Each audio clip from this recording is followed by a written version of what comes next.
ஒரு சின்ன இன்ட்ரடக்ஷன் கொடுத்துருப்பாங்க. ஆரம்பத்துல சின்னதா ஒரு இன்ட்ரடக்ஷன் கொடுத்துருப்பாங்க. அதை தாண்டி வேற சில விஷயங்கள் ஒரு 2 ஹவர்ஸ் இன்ஷால்லா நம்மளுடைய இன்ட்ராக்ஷன் இருக்க போகுது.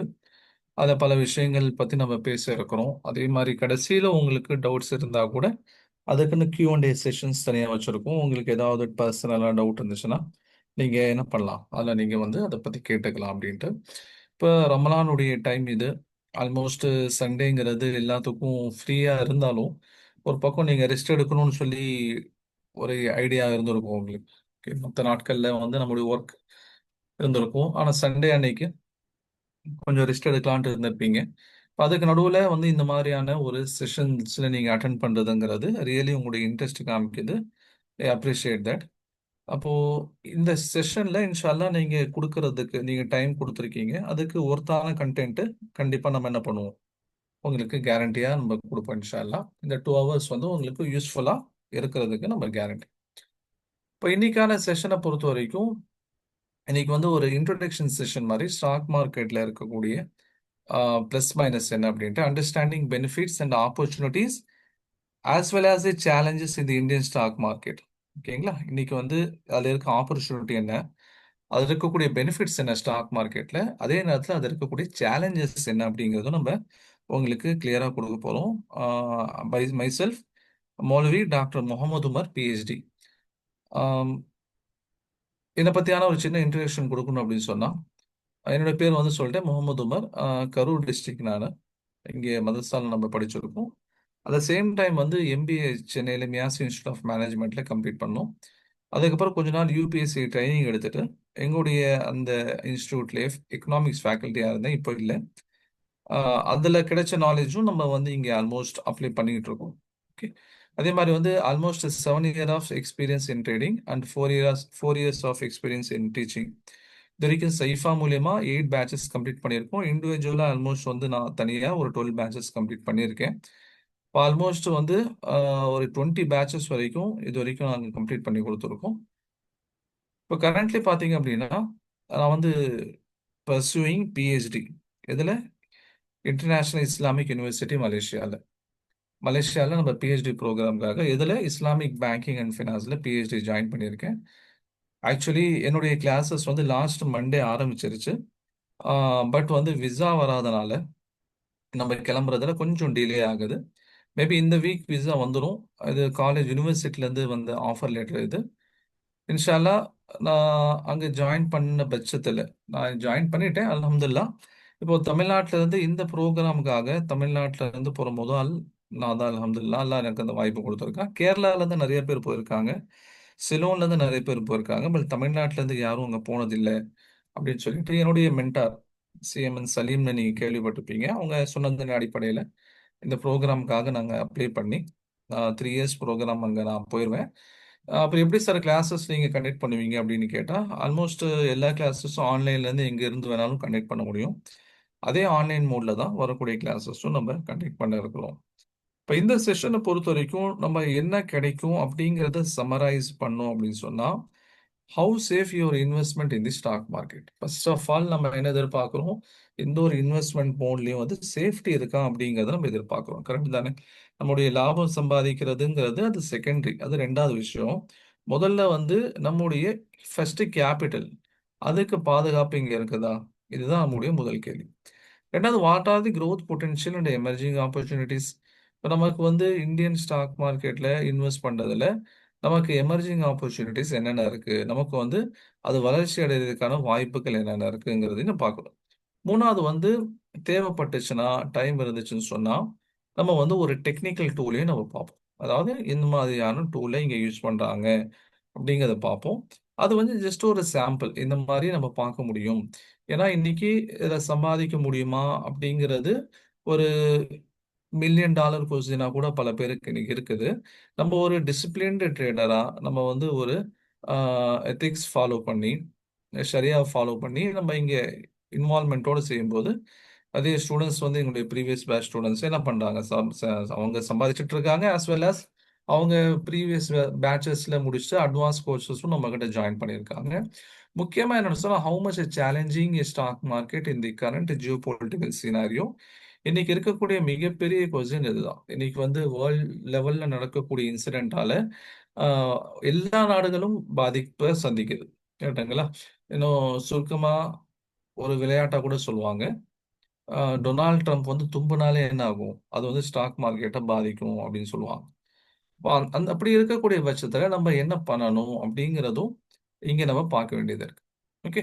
சரி, பிஃபோர் தட் அதுக்கு முன்னாடி பார்த்தீங்கன்னா, இப்போ உங்கள பத்தியான ஒரு சின்ன ஒரு அறிமுகம் எனக்கு தேவை இருக்கு. ஏன்னா வந்து டார்கெட் ஆடியன்ஸ் யார் அப்படின்னு தெரியும். இப்ப அதுல பார்த்தீங்கன்னு சொன்னா, நம்ம வந்து உங்கள பத்தி தெரியறதுக்கு எல்லா பேட்சஸ் இந்த மாரியான செஷன்ஸ்ல நம்ம 3 நம்பர் குடுப்போம். 0, 1 அண்ட் 2. 0 யார் அப்படின்னு சொன்னா, நியூ பிகினர்ஸ். ஓகே. எனக்கு வந்து ஸ்டாக் மார்க்கெட் பத்தி எனக்கு பெரிய அறிமுகம் இல்ல.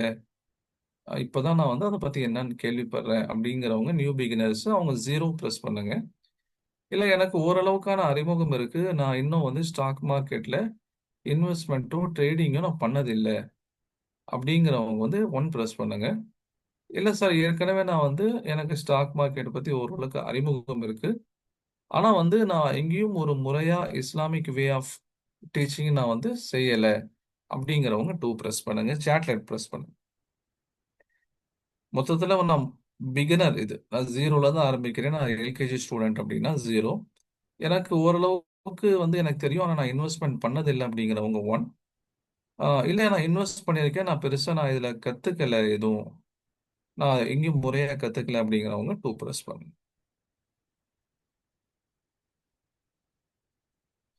எல்லாரும் இதுல ரிப்ளை பண்ணுங்க. அப்பதான் வந்து நம்ம உங்களுக்கு ஏத்த மாதிரியான கன்டென்ட் இங்க கொடுக்க முடியும்.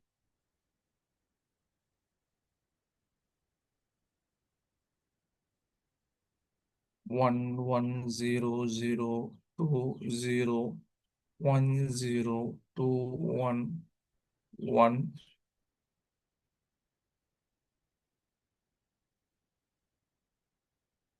0.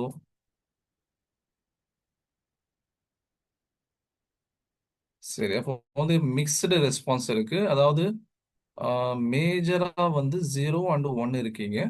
ஒரு 2 பேர் மட்டும் 2 அப்படிங்கிற கேட்டகரி. மேஜரா 0 அண்ட் 1 அப்படின்னா ஆல்மோஸ்ட் வந்து நியூ பிகினர்ஸ். அதே மாதிரி வந்து ஓரளவுக்கு தெரிஞ்சவங்க, எதுவும் இன்வெஸ்ட்மென்ட் பண்ணாதவங்க. இன்வெஸ்ட்மென்ட் பண்ணக்கூடியவங்கன்னு பார்த்தீங்கன்னா ஒரு 2 பேர் தான் இருக்காங்க. Okay, nothing to worry.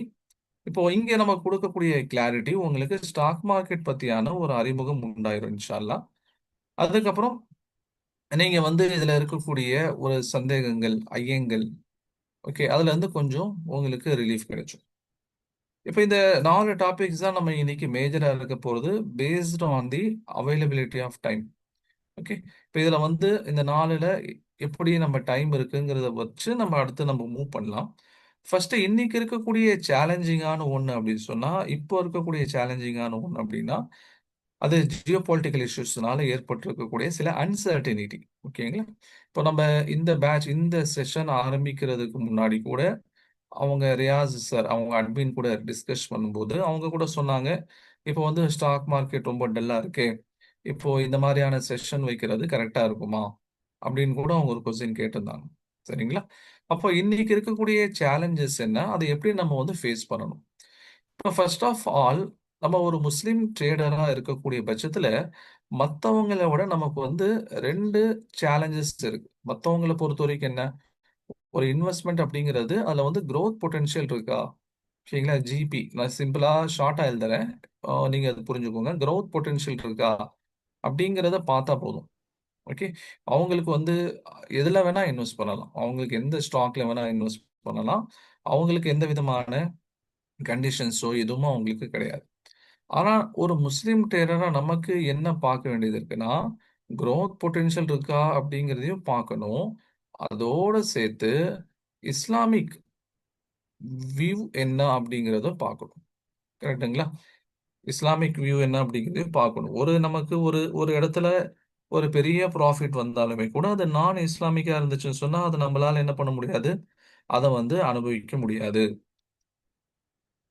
சரிங்களா? ஆனா மத்தவங்கள பொறுத்தவரைக்கும் அப்படிலாம் இல்ல. அவங்களுக்கு வந்து ப்ராஃபிட் வந்துட்டா போதும். அது எந்த வழியில வருது அப்படிங்கிறத பத்தி அவங்களுக்கு அவசியமே கிடையாது. அது மேபி ஒரு இன்ட்ரெஸ்ட் இன்கம்மா இருக்கலாம். அல்லது வந்து மேபி அது வந்து ஒரு ஆஹ், வேற ஏதாவது இன்கமா இருக்கலாம். எதுவா இருந்தாலும் அவங்கள பொறுத்த வரைக்கும் ப்ராஃபிட் மட்டும்தான் மோட்டிவ். ஆனா நம்மளுக்கு அப்படி கிடையாது. ஷரியாவுடைய இஸ்லாமிக் வியூ அப்படிங்கிறது நம்ம பார்க்க வேண்டியது இருக்கு. இன்னைக்கு நமக்கு இருக்கக்கூடிய சேலஞ்சஸ் அது. அதனால இன்னைக்கு இருக்கக்கூடிய மேஜரான online investment options, investment mode, investment models எடுத்துட்டீங்கன்னு சொன்னா எல்லாத்துலயும் நம்ம இதை பார்க்க வேண்டியது இருக்கு. அது நீங்க வந்து பிட்காயின்ஸா இருந்தாலும் சரி, கமாடிட்டி மார்க்கெட்டா இருந்தாலும் சரி, ஃபாரெக்ஸ் ட்ரேடிங்கு, ஸ்டாக் மார்க்கெட்டு, இதை தாண்டி நிறைய இன்வெஸ்ட்மெண்ட் மாடல்ஸ் இருக்குது. ஓகே, நான் சொல்றது ஒரு ரெக்கக்னைஸ்டு, எல்லாராலையும் அக்செப்ட் செய்யப்பட்டது, கிட்டத்தட்ட உலக அளவில் நடக்கக்கூடிய சில ஆன்லைன் ட்ரேடிங் பிளாட்ஃபார்ம் சொல்ல. ஆனா இதை தாண்டி டெய்லி புதுசு புதுசா சில ஆப்ஷன்ஸ் வந்துட்டு தான் இருக்குது. கரெக்டுங்களா? ஃபார் எக்ஸாம்பிள் பார்த்தீங்க அப்படின்னு சொன்னா, இப்போ ரீசெண்டாக கூட ஒரு ஸ்டூடெண்ட் என்கிட்ட கேட்டிருந்தாரு, சார் இப்படி ஒரு ஆன்லைன்ல வந்து எனக்கு ஒரு 20,000 பணம் கட்ட சொல்றாங்க.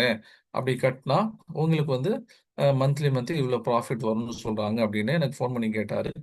இந்த பணம் கட்டுறாங்க அப்படின்னு சொல்ற மாதிரி வந்தாலே அது ஸ்கேம் தான். அதை நீங்க வந்து பணம் போடாதீங்க அப்படின்னு சொல்லி. இல்ல, ஸ்டாக் மார்க்கெட்லயே அந்த மாதிரி ஏமாத்துற விஷயங்களும் இருக்குது. ஸ்கேம்ஸ் அப்படிங்கிறது எல்லா இடத்துலயும் நடக்குதா இல்லையா? எப்படி வந்து பேங்க் அக்கவுண்ட் என்ன பண்றாங்க, ஒரு கட்டத்துல வந்து உங்க கார்டு மேல இருக்கக்கூடிய 16 நம்பர் சொல்லுங்க அப்படின்ட்டு ஃபோன் பண்ணிட்டு இருந்தாங்க.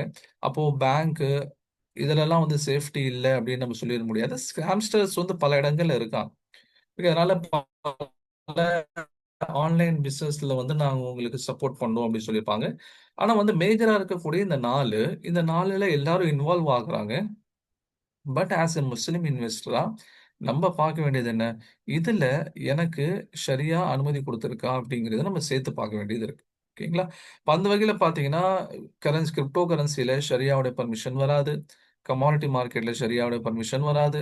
ஃபாரெக்ஸ் ட்ரேடிங்ல ஷரியாவுடைய பர்மிஷன் வராது. ஸ்டாக் மார்க்கெட்ல வரும். பட் வந்து 50-50, அதாவது 50% பெர்மிசிபிள் இருக்குது, 50% நாட் பெர்மிசிபிள் இருக்குது. ஓகே. அப்போ நமக்கு என்ன சொன்னா, மேஜரா இருக்கக்கூடிய 4 இன்வெஸ்ட்மெண்ட் மோடுல ஒரு 0.5 மட்டும் தான் நமக்கு இப்போ பெர்மிசிபிள் லிமிட்ல இருக்கு. 0.5% மட்டும் தான் இப்போ பெர்மிசிபிள் லிமிட்ல இருக்குது.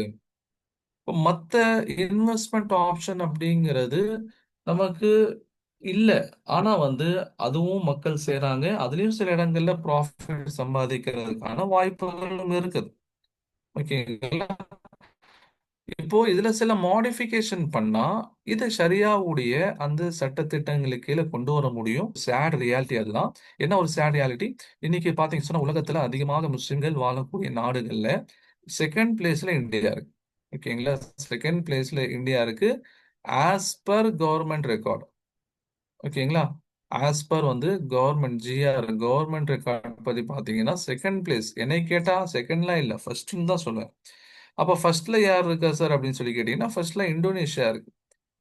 அப்போ சார் இத்தனை கல்ஃப் கண்ட்ரிஸ் இருக்காங்க, இத்தனை வந்து அரப் கண்ட்ரிஸ் இருக்காங்க, ஆப்பிரிக்கன்ஸ்ல நிறைய இஸ்லாமிக் கண்ட்ரிஸ் இருக்காங்க, அவங்களுடைய பாப்புலேஷன்ல 80% முஸ்லீம்னு சொல்றாங்க. அப்படி இருக்கும்போது எப்படி நம்பர்னு சொன்னா, நான் சொல்ல வர்றது நம்பர்ஸ்ல. இப்போ இந்தியாவுடைய பாப்புலேஷனுங்கிறது கிட்டத்தட்ட 145 கோடியே ரீச் ஆயிடுச்சு. ஓகேங்களா? 145 crore. சூன் வந்து 150 crore ரீச் ஆயிரும்னு சொல்லி வைங்களேன். இப்போ இதுல வந்து 20% முஸ்லிம் பாப்புலேஷன் அப்படின்னு சொல்லி எடுத்துக்கிட்டீங்கனாலே கூட மினிமம் 30 கோடி ஜனங்க இந்தியால முஸ்லிம்ஸ் இருக்காங்க. ஓகேங்களா? 30 crore முஸ்லிம் பாப்புலேஷன் இந்தியால இருக்குது. அது வந்து ரியலா நமக்கு வந்து சென்செக்ஸ் எடுத்ததுக்கு அப்புறம் தான் தெரியும். ஆஸ் பர் வந்து ரூல் என்ன பண்ணணும், கவர்மெண்ட் வந்து ஒவ்வொரு 10 வருஷத்துக்கு ஒரு தடவை சென்செக்ஸ் எடுக்கணும். கடைசியா எடுத்த சென்செக்ஸ் பார்த்தீங்கன்னா 2011. அதுக்கப்புறம் 2021ல எடுத்திருக்கணும். ஓகே. ஆனா 2021ல வந்து எடுக்கிறதுக்கு முன்னாடி சிஏஏ இஷ்யூஸ் போயிட்டு இருந்தது. அதுக்கப்புறம் வந்து கொரோனாவுடைய இஷ்யூஸ் வந்துடுச்சு. இன்னும் வந்து 26 வந்துடுச்சு. இன்னும் வந்து கவர்மெண்ட் என்ன பண்ணல, சென்செக்ஸை கம்ப்ளீட் எடுக்கவே ஆரம்பிக்கல. கம்ப்ளீட் பண்றதுங்கிறது அப்புறம். முதல்ல கவர்மெண்ட் வந்து அந்த சென்செக்ஸை எடுக்கவே ஆரம்பிக்கல. அப்ப எடுத்தாங்க அப்படின்னு சொன்னா என்னுடைய ஒப்பீனியன் வந்து 30 crore தாண்டிடும். நான் சொல்றது மினிமம் 20%. மினிமம் 20% வச்சு 30 crore அப்படின்னா ரியலா எடுக்கும்போது இதை விட டேட்டாஸ் அதிகமாகும். ஆனா கவர்மெண்ட் ரிவீல் பண்ண மாட்டாங்க. ஏன்னா முஸ்லிமுடைய பாப்புலேஷன் இவ்வளோன்னு தெரிஞ்சுட்டா அவங்களுக்கான இடஒதுக்கீடுகள் அதிகமாக்கணும். இப்போ நாளைக்கு யாராவது சுப்ரீம் கோர்ட்ல கேஸ் போடுவாங்க, முஸ்லிம்ஸ்க்கு இவ்வளோ ஒதுக்கீடு கேட்பாங்க அப்படிங்கிற மாதிரியான இஷ்யூஸ் வரும். பட் எனிஹவ் இன்டைரக்ட்லி நமக்கு இவ்வளோ பாப்புலேஷன் இருக்கு. ஆனா நமக்கு வந்து Islamic way of investment models அப்படிங்கிறது இந்தியால பெருசா இல்ல. அங்க ஒண்ணும், இங்க ஒண்ணுமா இருக்குது. நான் இந்த கோர்ஸ ஜாயின் பண்ணதுக்கு முன்னாடி பல பேர் என்கிட்ட சொன்னது, "நீங்க இந்த இடத்துக்கு போங்க. இந்த இடத்துக்கு ஒரு தடவ போயிட்டு வாங்க.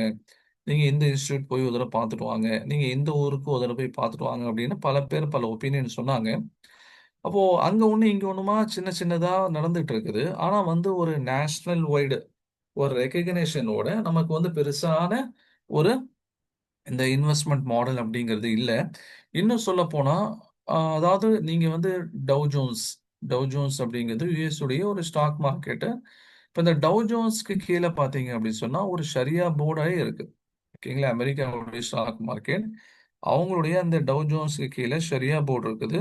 அந்த ஷரியா போர்டுல வந்து என்ன சொல்லுவாங்க, அமெரிக்காவுடைய எந்தெந்த நிறுவனங்கள்ல முதலீடு செய்யலாம் அப்படிங்கிற லிஸ்ட் அவங்க குடுப்பாங்க. ஆனா நம்முடைய இந்தியன் ஸ்டாக் மார்க்கெட் இருக்குது. பிஎஸ்சி இருக்குது. அதே மாரி என்எஸ்சி இருக்குது. 2 முக்கியமான ஸ்டாக் எக்ஸ்சேஞ்ச். இதுக்கு கீழ ஷரியா போர்டு அப்படிங்கிற ஒண்ணு கிடையாது. ஓகே. ஆ இஸ்லாமிக் பேங்கிங் சிஸ்டம் அப்படிங்கிறது கூட கிடையாது. இன்னைக்கு வந்து யூரோப்பியன் கண்ட்ரீஸ்ல இருக்கு. இன்னைக்கு கல்ஃப்ல இருக்கிறதோ, அல்லது மலேசியா, பாகிஸ்தான் மாதிரியான இஸ்லாமிக் கண்ட்ரீஸ்ல இருக்கிறதோங்கிறது அது இருக்கு. ஆனா அத தாண்டி நான் இஸ்லாமிக் கண்ட்ரின்னு சொல்லி பார்த்தா, யூரோப்ல வந்து இஸ்லாமிக் பேங்க்ஸ் வந்து அது எமர்ஜ் ஆகிட்டு இருக்கு. கவர்ன்மென்ட் பெர்மிஷன் கிடைச்சிருச்சு. இத்தனைக்கும் நம்மள கம்பேர் பண்ணும்போது அவங்களுடைய பாப்புலேஷன் ரொம்ப கம்மி. ஆனா அங்க அனுமதி கிடைச்சிருச்சு. நமக்கு இன்னும் அனுமதி கிடைக்கல. ஏன்னா அந்த ஃபீல்ட்ல ஒர்க் பண்றதுக்கோ, இல்ல வந்து ஒரு ஸ்டெப் எடுக்கிறதுக்கோ யாரும் இல்ல. ஓகே. அப்போ வந்து நமக்கு நெறைய சேலஞ்சஸ் இன்னைக்கு இருக்குது. ஆஸ் எ முஸ்லிம் ட்ரேடர் நம்ம ஷரியாவுடைய அந்த சட்ட திட்டங்களையும் பார்க்க வேண்டியது இருக்கு. நம்ம மத்த இருக்கக்கூடிய மோட்ஸ்ல சின்ன சின்ன சேஞ்சஸ் பண்ணோம்னு சொன்னா, எல்லாமே ஷரியாவுடைய ஆப்ஷன்ஸ்க்கு கீழ வந்துரும். அது வராதனால இன்னைக்கு நம்முடைய பிளாட்ஃபார்ம் அப்படிங்கிறது ரொம்ப கம்மியான பிளாட்ஃபார்ம் இருக்குது. இன்வெஸ்ட்மென்ட் பண்றதுக்கான பிளாட்ஃபார்ம் அப்படிங்கிறது ரொம்ப கம்மியா இருக்குது. ஓகேங்களா? இல்லன்னு சொன்னா இன்னைக்கு இன்னைக்கு இருக்கக்கூடிய சினாரியோல ஆக்சுவலி கமோடிட்டி மார்க்கெட்ல க்ரூட் ஆயில் அப்படிங்கிறது இன்னைக்கு ஒரு இம்பார்ட்டன்ட்டான இன்வெஸ்ட்மென்ட் மாடலா மாறிருச்சு. ஓகேங்களா? எப்பல்லாம் வந்து வார் வருமோ, அப்பல்லாம் வந்து க்ரூட் ஆயிலுடைய ரேட் வந்து ஆக்சுவலி தாறுமாறா இன்கிரீஸ் ஆகும். இப்ப நம்ம இந்தியாலயே சொல்லணும் அப்படின்னா, இப்போ ரீசென்ட்டா நடந்துட்டு இருக்கக்கூடிய இந்த ஈரான், இஸ்ரேல், அமெரிக்காவுடைய கான்ஃப்ளிக்ட்னால ஸ்ட்ரெய்ட் ஆஃப் ஹர்மூஸ் என்ன பண்ணிட்டாங்க? ஸ்ட்ரெய்ட் ஆஃப் ஹர்மூஸ வந்து ஈரான் குளோஸ் பண்ணிருச்சு. எந்த ஆயில் நிறுவனங்களும் அந்த வழியா போக முடியாது அப்படின்னு அவங்க அனௌன்ஸ் பண்ணிட்டாங்க. Except Russian and Chinese ships. அவங்கள தவிர யாரும் போ முடியாது. அதனால என்ன ஆயிருச்சு? 6000 பெர் பேரல் இருந்த க்ரூட் ஆயிலுடைய ரேட்டு இப்ப ஆல்மோஸ்ட் வந்து 9300 போயிருச்சு. எங்க போயிருச்சு? 9300 போயிருச்சு. நான் உங்களுக்கு காமிக்கிறேன்.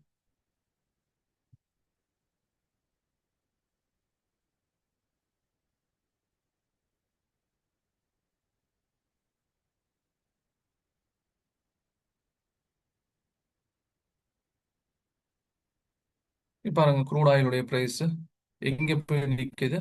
எங்க இருந்தது? கிட்டத்தட்ட இங்க தான் சுத்திட்டு இருந்துச்சு. இப்போ இந்த கான்ஃப்ளிக்ட் ஆரம்பிக்கிறதுக்கு முன்னாடி பார்த்தீங்கன்னா, ஒரு 6000 ரேஞ்சில இருந்த க்ரூட் ஆயிலுடைய பிரைஸ் இன்னைக்கு வந்து 8300 சாரி 9000 சொல்லியிருப்பேன்னு நினைக்கிறேன். 8300 போயிருச்சு. ரீசென்ட்டா அதோட டெவலப்மென்ட் பாருங்க.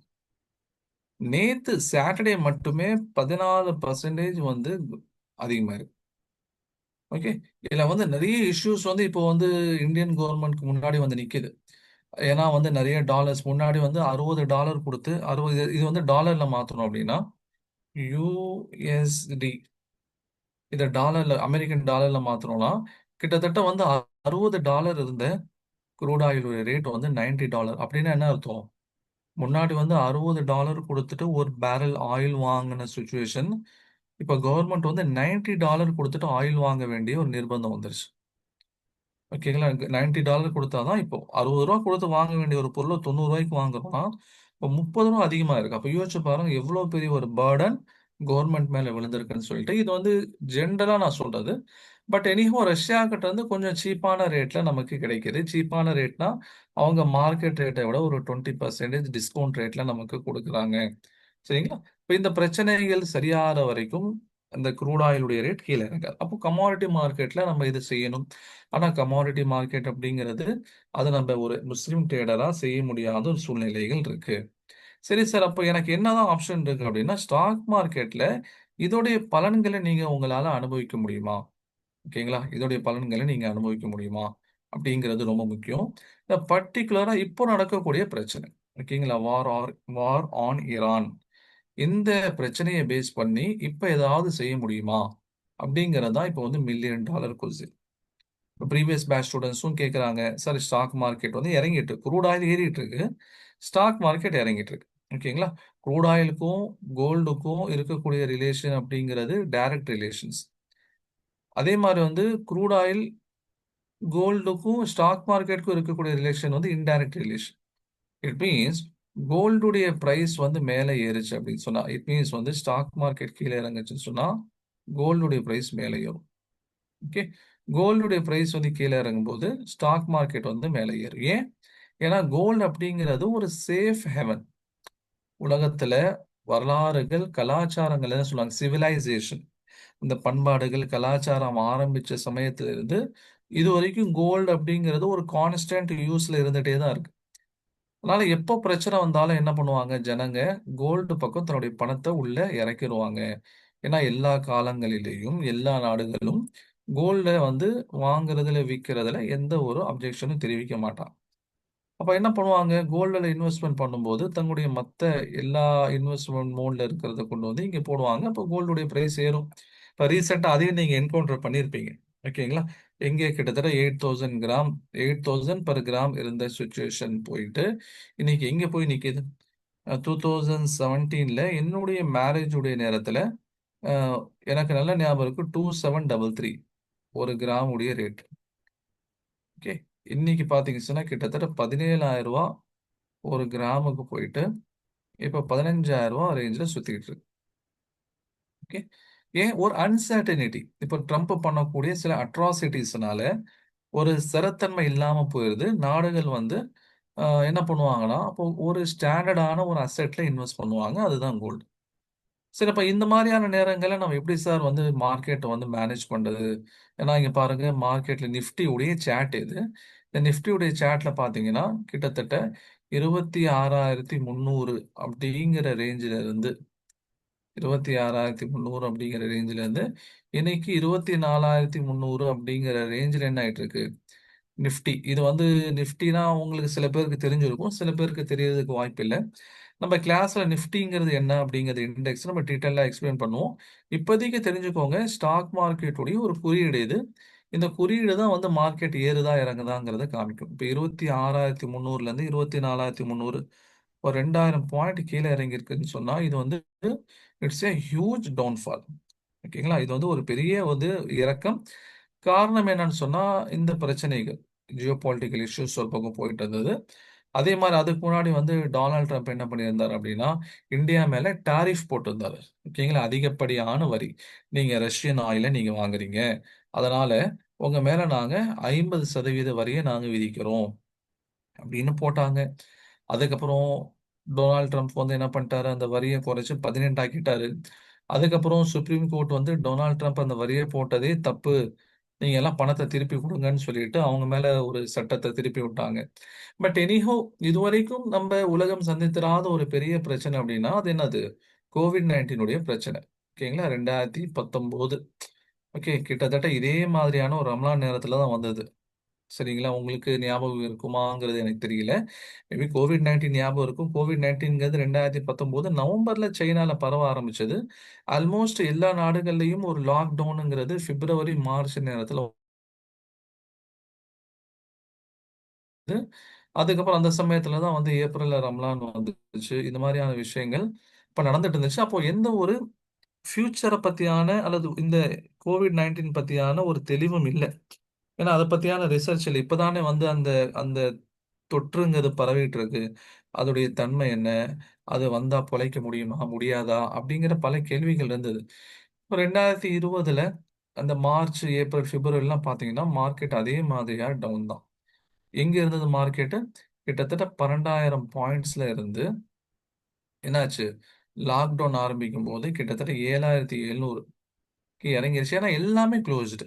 எல்லா இண்டஸ்ட்ரீஸும் குளோஸ்டு. யாரும் வெளிய வர முடியாது. எந்த நிறுவனங்களும் செயல்படாது. உலகமே வந்து என்ன ஆயிருச்சு? அமைதியாயிருச்சு. இன்னும் சொல்ல போனா கங்கை நதிக்காக அரசாங்கம் வந்து பல்லாயிரம் கோடி ரூபாய் அதை சுத்தப்படுத்தணும்னு செலவு பண்றாங்க. கிட்டத்தட்ட 40,000 கோடி, 20,000 கோடி அந்த மாதிரியான அளவுக்கு அலாட் பண்ணாங்க பணத்தை. ஆனா அதுலலாம் சுத்தப்படுத்த முடியல. இந்த லாக்டவுன் அனௌன்ஸ் பண்ணி ஒரு மாசத்துல கங்கா அதுவே சுத்தமாயிருச்சு. அப்ப எந்த அளவுக்கு ஒரு அமைதியான சூழ்நிலை நிலவுச்சுன்னு பாருங்க. அந்த சமயத்துல உலகம் திரும்ப எப்படி இயங்கும் அப்படின்னு பார்க்கப்பட்ட நேரத்துல தான் ஆரம்பத்துல மார்க்கெட் வந்து இவ்ளோ இறங்கி இருந்தாலுமே கூட இந்த நேரத்திலயும் தப்பிச்ச 2 நிறுவனங்கள் இருக்கு. செக்டார்ஸ்ன்னு சொல்லுவாங்க. எந்த செக்டார்? ஐடி செக்டார், அதே மாதிரி ஃபார்மா செக்டார். கரெக்ட்டுங்களா? இந்த 2ம் வந்து என்னன்னு சொன்னா, எல்லா நிறுவனங்களும் கீழ் நோக்கி போயிட்டு இருந்தது. ஆனா இந்த 2 நிறுவனங்கள் மட்டும் என்ன ஆச்சு? புஸ்வானா மாரி சல்லுன்னு மேல போயிட்டு இருந்துச்சு. ஏன்?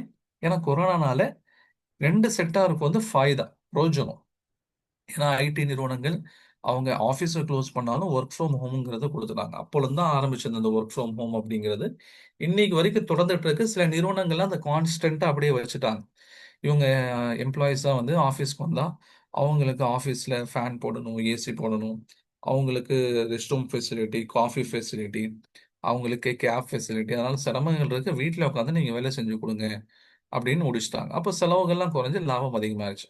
இப்போ ஃபார்மா பொறுத்தவரைக்கும் மருந்துகளுடைய எண்ணிக்கை வந்து அதிகமாயிருச்சு. ஓகே, பிபிக்கு, சுகருக்கு டேப்லெட் போடக்கூடியவங்க எல்லாம் வந்து அதை ரெகுலரா போட்டே ஆகணும். வீட்டிலேயே இருக்கிறனால சில பேருக்கு சுகரும் வந்துருச்சு, பிபியும் வந்துருச்சு. அவங்களும் டேப்லெட் போட வேண்டிய தேவையும் அதிகமாயிருச்சு. இப்போ உலகமே அடுத்து என்ன நடக்கும் அப்படிங்கிற ஒரு சுச்சுவேஷன்ல இருந்த பொழுது இந்த 2 செக்டாருங்கிறது குரோ ஆச்சு. அதே மாதிரி தான் இப்போ இருக்கக்கூடிய சுச்சுவேஷன்ஸ்லயும் ஜியோ பொலிட்டிக்கல் இஷ்யூஸ்னால பெரிய பெரிய ப்ராப்ளம்ஸ் வந்தாலுமே கூட இந்த நேரத்திலையும் பலனடையக்கூடிய சில செக்டார்ஸ் இருக்கு. அப்படி என்ன சில செக்டார்ஸ் இருக்கு அப்படின்னு சொல்லி பார்த்தீங்கன்னா, இப்போ இந்தியா வந்து இறக்குமதி செய்யக்கூடிய குரூட் ஆயில், ஓகே, கச்சா எண்ணெயில 90% வந்து வெளியில இருந்து தான் நம்ம வாங்குறோம். ஓகே. ஒரு ஒரு சமயத்துல வந்து இந்தியாவுடைய பெட்ரோலியம் மினிஸ்டர் யாருன்னு தெரியுமா உங்களுக்கு? நானே பேசுறதுனால நீங்களும் ஏதாவது சேட் பண்ணுங்க, டைப் பண்ணுங்க. இந்தியாவுடைய சூப்பர். ஹர்தீப் சிங் புரி. ஓகே. அவர் என்ன சொன்னார்னா, நாங்க வந்து உலகத்துல இப்ப பாத்தீங்கன்னா கிட்டத்தட்ட 27 நாடுகள்ல இருந்து எங்களுக்கு தேவையான பெட்ரோலை நாங்க வாங்கிட்டு இருக்கோம் அப்படின்னு சொன்னார். ஓகே. அவங்க 27 நாடுகள் நம்முடைய 90% பெட்ரோல் தேவைகளை பூர்த்தி செய்யுது. சரிங்களா? சரி, அப்ப 10% எங்க இருந்து வருது அப்படின்னா, அது டொமஸ்டிக் புரொடக்ஷன். ஓகேங்களா? இந்திய நிறுவனங்களே அது உற்பத்தி செய்றாங்க. பர்ட்டிகுலரா சொல்லணும்னு சொன்னா ஓஎன்ஜிசி, அதே மாரி வந்து ஆயில் இந்தியா, இந்த மாதிரியான நிறுவனங்கள் அத உற்பத்தி செய்றாங்க. ஓகேங்களா?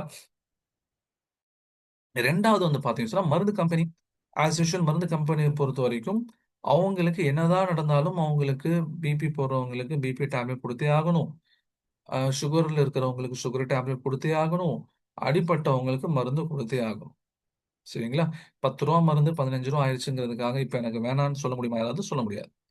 இப்போ சில நிறுவனங்கள் வந்து எந்த மாதிரியான சிச்சுவேஷன்ஸ் வந்தாலும், அதிலிருந்து குரோ ஆகக்கூடிய சில நிறுவனங்கள் இருக்கு. அந்த நிறுவனங்கள் இந்த மாதிரியான சமயத்துல ஒரு இன்வெஸ்ட்மென்ட் ஆப்பர்ச்சுனிட்டீஸ இன்வெஸ்டர்ஸ்க்கு கிரியேட் பண்ணி குடுத்திருக்கு. ஓகேங்களா? இப்ப அந்த வகையில தான் என்னன்னு சொன்னா, நம்ம வந்து ரீசென்ட்டா வந்து ஒரு செக்டார்ஸ நம்ம எடுத்து வச்சிருந்தோம். என்ன செக்டார் அப்படின்னு சொன்னா, அதாவது கெமிக்கல்ஸ் அண்ட் மருந்து செக்டார். இத பாருங்க. இது வந்து இந்த செக்டார்ஸ் உடைய நீங்க மூவ்மெண்ட்ட நோட் பண்ணீங்கன்னா, கன்டினியூஸா ஏறிட்டு இருக்கு. இந்த ஈரானுடைய பிரச்சனை நடக்கும்போதும் கூட. ஈரானுடைய பிரச்சனை நடக்கும்போதும் கூட என்ன ஆயிட்டு இருக்கு, இந்த செக்டார்ங்கிறது கன்டினியூவா ஏறிட்டு இருக்கு. அதே மாரி பார்த்தீங்கன்னு சொன்னா, இந்த நிறுவனத்த பாருங்க. இந்த நிறுவனத்த பார்த்தீங்கன்னு சொன்னா, பிரச்சனை போகுதுங்கிறத நம்மளால கண்டுபிடிக்க முடியாது.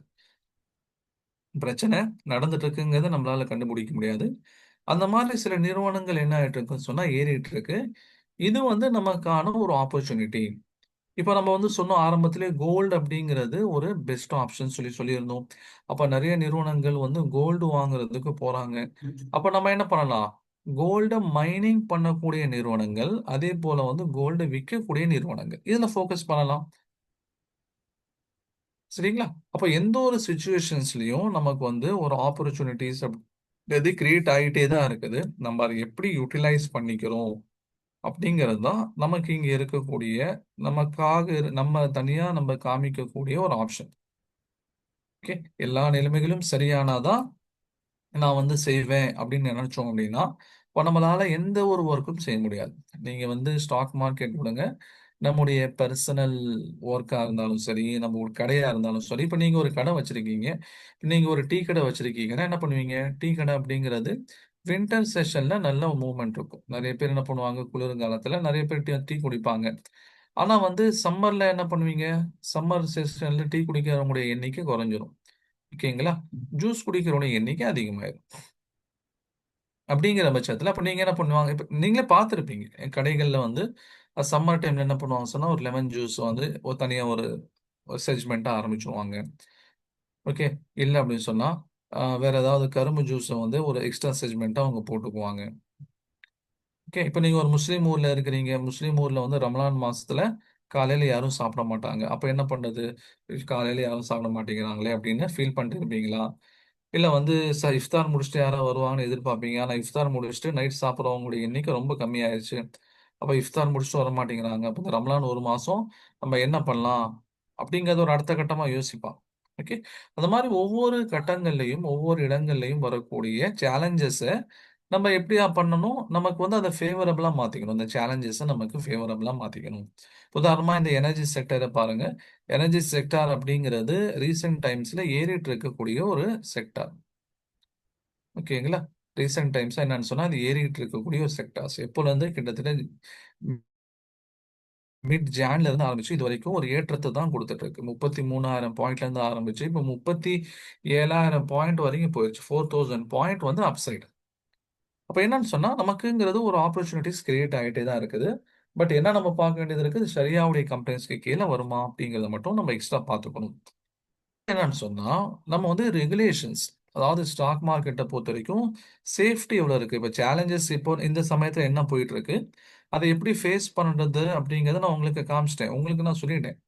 ஆனா, நமக்கு வந்து இங்க இடத்துல எவ்வளோ சேஃப்டி இருக்கு? நம்முடைய இன்வெஸ்ட்மென்ட்க்கு இங்க சேஃப்டி இருக்கா? அப்படிங்கிறதும் அடுத்து நம்முடைய மில்லியன் டாலர் கொஸ்டின். ஓகேங்களா? ஏன்னா நான் முன்னாடியே சொன்ன மாதிரி, இப்ப சேஃப்டி இருந்தா தான் மக்கள் என்ன பண்ணுவாங்க? நம்பிக்கையா கொண்டு வந்து பணத்த போடுவாங்க. சேஃப்டி இல்ல, நம்ம பணத்துல என்ன வேணா நடக்கலாம் அப்படிங்கிற பட்சத்துல, ஒரு தடவ அடிபட்டாங்கன்னா திரும்ப அந்த பக்கம் வரமாட்டாங்க. ஓகே. இப்ப எந்த அளவுக்கு இங்க ஸ்டாக் மார்க்கெட்ல சேஃப்டி இருக்குன்னு சொன்னா, பேங்க்ஸ்ல எந்த அளவுக்கு சேஃப்டி இருக்கோ, அந்த அளவுக்கான ரெகுலேஷன்ஸ கவர்ன்மெண்ட் இங்க கிரியேட் பண்ணி வச்சிருக்காங்க. இப்ப நீங்க வந்து ஒரு பணத்த உங்க கையில வச்சிருக்கிறதுக்கு பதிலா என்ன பண்ணுவீங்க? பேங்க்ல கொண்டு போய் போடுவீங்க. கரெக்ட்டுங்களா? ஏன்னா கையில வச்சிருந்தா அதுல சேஃப்டி இருக்குமா? இருக்காதாங்கிறது தெரியாது. அப்ப பேங்க்ல போட்டுட்டு நம்ம நிம்மதியா இருக்கலாம். ஓகே, நம்முடைய அக்கவுண்ட்ல இருக்கு அப்படின்ட்டு நம்ம நிம்மதியா இருக்கலாம். சரிங்களா? அதே மாதிரி தான் நம்முடைய ஸ்டாக் மார்க்கெட்ல வந்து இங்க பணத்த போட்டுட்டு நம்மளால ஓரளவுக்கு நிம்மதியா இருக்க முடியும். ஏன்? ஏன்னா எப்படி வந்து பேங்க்ஸ்க்கு வங்கிகள கண்ட்ரோல் பண்றதுக்காக ஒரு அமைப்பு, ஆர்பிஐ ரிசர்வ் பேங்க் ஆஃப் இந்தியாங்கிற ஒரு அமைப்பு இருக்கும். அதே போல தான் ஸ்டாக் மார்க்கெட்ட கண்ட்ரோல் பண்றதுக்கு, ரெகுலேட் பண்றதுக்கு ஒரு அமைப்பு இருக்கு. அதுக்கு பேரு தான் செபின்னு சொல்லி சொல்லுவாங்க. இந்த செபியுடைய வேலையே என்ன அப்படின்னா, அவங்களுடைய முழு நேர வேலையே இன்வெஸ்டர்ஸ புரொடெக்ட் பண்ணணும். ஓகேங்களா? யார் வந்து நிறுவனங்கள்ல பணம் போட வந்திருக்காங்களோ, அந்த இன்வெஸ்டர்ஸ புரொடெக்ட் பண்றது தான் இவங்களுடைய வேலை. ஏன் சார் இவங்க புரொடெக்ட் பண்றதுக்குன்னு சொல்லி தனியே அமைப்பு ஒண்ணு வச்சிருக்காங்க அப்படின்னா, இப்போ ஸ்டாக் மார்க்கெட்ல பணத்த நீங்க போடும்போது கவர்ன்மெண்ட்க்கு வந்து ஒரு பெரிய வருமானம் இருக்கு. ஓகேங்களா? செக்யூரிட்டீஸ் டிரான்சாக்ஷன் டாக்ஸ்ன்னு ஒண்ணு இருக்குது. அதே மாரி வந்து ஜிஎஸ்டி ஆப்வியஸா ஜிஎஸ்டி இங்க இருக்குது. அதே மாரி வந்து பார்த்தீங்கன்னு சொன்னா வந்து, ஆம் மத்த சில டாக்ஸஸ் வந்து ஒரு 3, 4 டாக்ஸஸ் என்னன்னு சொன்னா இங்க இருக்குது. இப்போ இந்த டாக்ஸ் அப்படிங்கிறது அரசாங்கத்துக்கு பெரிய ஒரு பூஸ்ட், பெரிய ஒரு வருமானம். சமீபத்தில கூட நம்முடைய பட்ஜெட்ல நிர்மலா சீதாராமன் அம்மையார் என்ன பண்ணாங்க? எஸ்டிடிய வந்து ஏத்துனாங்க. ஓகேங்களா? செக்யூரிட்டீஸ் டிரான்சாக்ஷன் டாக்ஸ ஏத்துனாங்க. அப்போ ஒருத்தர் வந்து லாபம் சம்பாதிக்கிறாரோ இல்லையோ, ஒருத்தர் அவர் ஸ்டாக்க வாங்கிட்டு போயிட்டாருனாலே அவருக்கு இங்க வருமானம் இருக்கு. அப்போ ஒருத்தர் வந்து வாங்கும்போது அரசாங்கத்துக்கு இங்க வருமானம் இருக்கு. ஒருத்தர் வாங்காம விட்டுட்டாருன்னா என்ன ஆகும்? அரசாங்கத்துடைய வருமானம் குறைஞ்சிரும். கரெக்ட்டுங்களா? ஒவ்வொரு சமயத்திலும் அரசாங்கம் வந்து தங்களுடைய வருமானத்த எப்படி அதிகரிக்கலான்னு தானே பார்க்குறாங்க. யாராவது வந்து இல்ல வருமானம் கம்மியாகும்ன்னு சொல்லி விடுவாங்களா?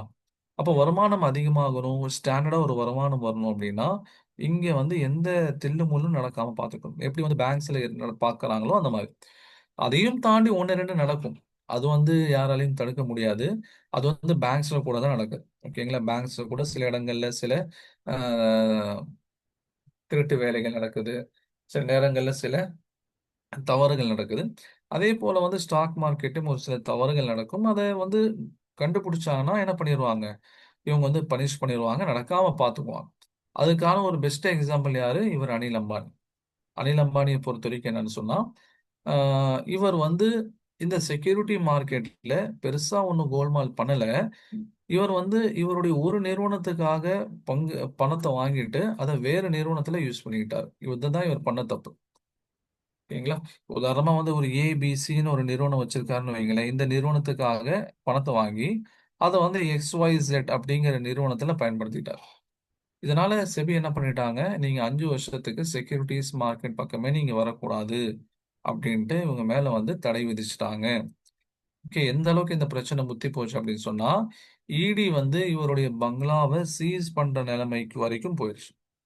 அப்ப அனில் அம்பானி இந்தியால இருக்கக்கூடிய ஒரு பிசினஸ் காங்க்ளோமெரேட். பல சாம்ராஜ்யம் இல்ல, பல வருடங்களா இவங்களுடைய அப்பா, அண்ணன் இவங்கலாம் பிசினஸ் பண்ணிட்டு இருக்கக்கூடிய எல்லா பொலிட்டிக்கல் பார்ட்டிஸ்லயும் ஒரு கனெக்ஷன் இருக்கக்கூடிய ஒரு மனுஷன். ஆனா பார்த்தீங்கன்னு சொன்னா, இவருக்கு வந்து நீங்க இங்க பக்கமே வரக்கூடாது அப்படின்னு சொல்லிட்டாங்க. இதுதான் வந்து செபியுடைய ஒரு பவர். அவங்க யார் என்னன்னுலாம் பார்க்க மாட்டாங்க. அந்த ரூல்ஸ் அண்ட் ரெகுலேஷன்ஸ அவங்க ஃபாலோ பண்ணலன்னா, அவங்க மேல ஆக்ஷன்ஸ் எடுத்துருவாங்க. அதே மாரி இந்த லேடி பார்த்தீங்கன்னா, இந்த லேடி வந்து சித்ரா ராமகிருஷ்ணன் அப்படிங்கிற ஒரு லேடி. இவங்க யாரு? இவங்க வந்து என்எஸ்சில ஓகே நேஷனல் ஸ்டாக் எக்ஸ்சேஞ்சினுடைய ஒரு ஆஃபீஸரா இருந்தவங்க. ஹையர் லெவல் ஆஃபீஸரா சிஇஓ அப்படிங்கிற போஸ்ட்ல இருந்தவங்க. இவங்க என்ன பண்ணாங்கன்னா, ஒரு சந்தர்ப்பத்துல எப்போ கிட்டத்தட்ட 2022ல வந்த நியூஸ் இது. ஒரு சந்தர்ப்பத்துல இவங்க வந்து ரிசைன் பண்ணிட்டு போயிட்டாங்க. ரிசைன் பண்ணிட்டு போயிட்டாங்க அப்படின்னா என்ன அர்த்தம்? இவங்க வந்து என்னுடைய பதவி வேணாம். என்னுடைய பர்சனல் காரணங்களுக்காக நான் இந்த பதவியிலிருந்து நான் ரிசைன் பண்ணிட்டு போறேன். அப்படின்னு லெட்டர் குடுத்துட்டு போயிட்டாங்க. ஆனா செபிக்கு வந்து அது அந்த அவங்க சொன்ன காரணங்கள் வந்து திருப்தியா இல்ல. நீங்க வந்து இவங்க இப்படி சொல்லிட்டு போறாங்கன்னா, என்ன பிரச்சனையா இருக்கும் அப்படின்னு தோண்ட ஆரம்பிச்சு, கிட்டத்தட்ட 17 மாசத்துக்கு அப்புறம் இவங்க மேல இருக்கக்கூடிய அலிகேஷன்ஸ கண்டுபிடிச்சு ஆக்ஷன்ஸ் எடுத்தாங்க. இப்ப என்ன சொல்ல வராங்க செபி? நீங்க தப்பு செஞ்சுட்டு போயிட்டாலும், நாங்க உங்க பின்னாடி வருவோம். நீங்க வந்து சரி, நான் தப்பு செஞ்சுட்டேன், வெளிய வந்துட்டேன், நான் சேஃப் அப்படின்ற எண்ணம் உங்களுக்கு வந்துடவே கூடாது.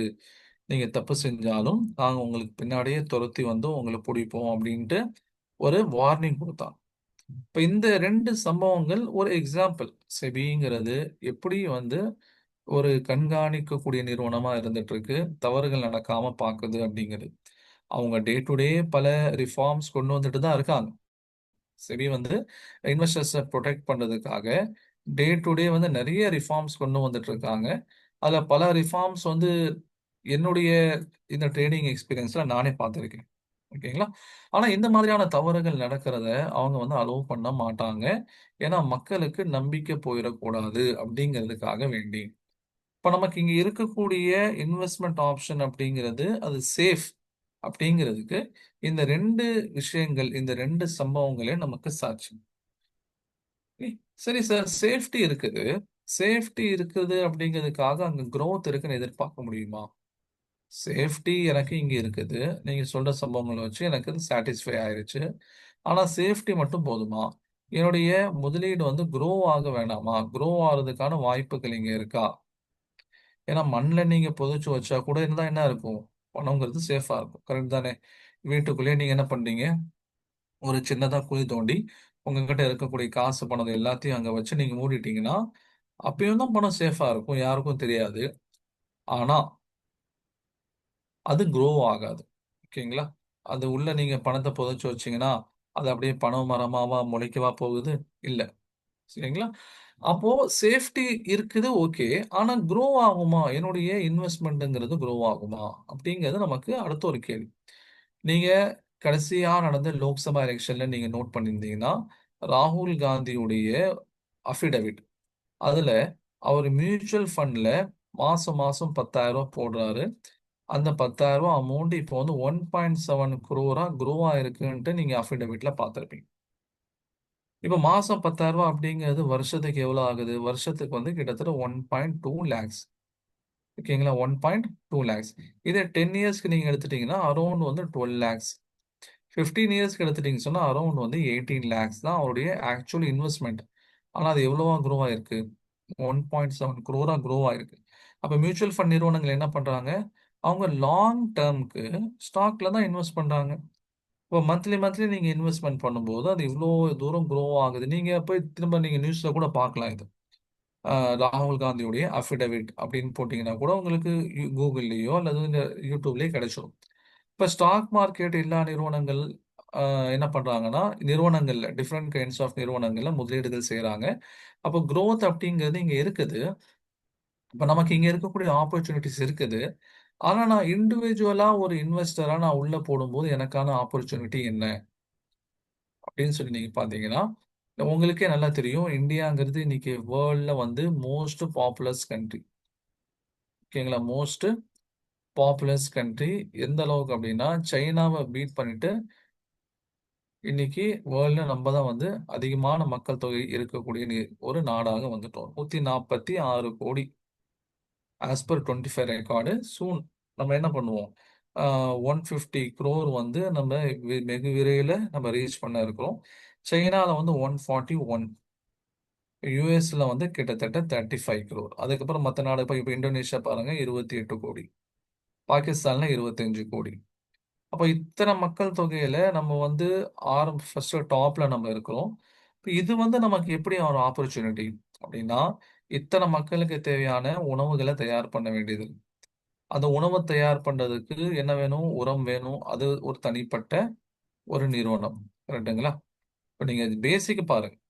பேசிக் பாத்தீங்க சொன்னா, இப்ப இந்த 146 கோடி ஜனங்கள்ல ஒருத்தர் எடுத்துக்கோங்க. இந்த ஒருத்தர் என்ன பண்ணணும்? காலையில எந்திரிச்சா, ஃபர்ஸ்ட் வந்து பிரஷ் பண்ணணும். ஓகே, அந்த பிரஷ்ஷ தயாரிக்கக்கூடிய நிறுவனங்கள். அதுக்கப்புறம் வந்து பேஸ்ட் வேணும் அதுல. அப்ப பேஸ்ட்ட உற்பத்தி செய்யக்கூடிய நிறுவனங்கள்.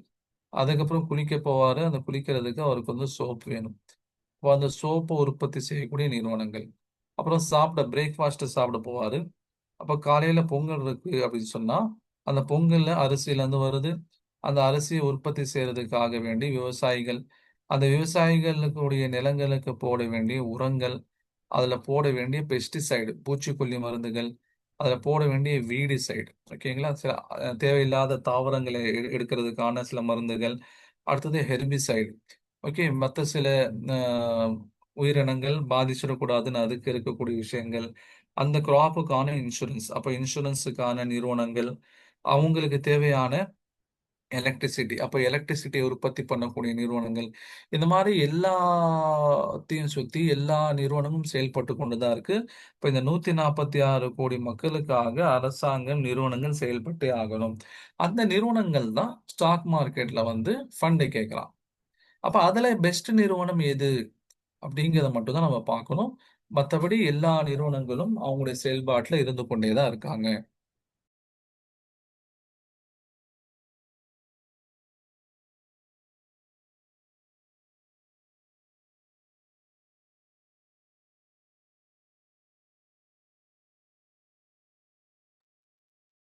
Okay, sorry.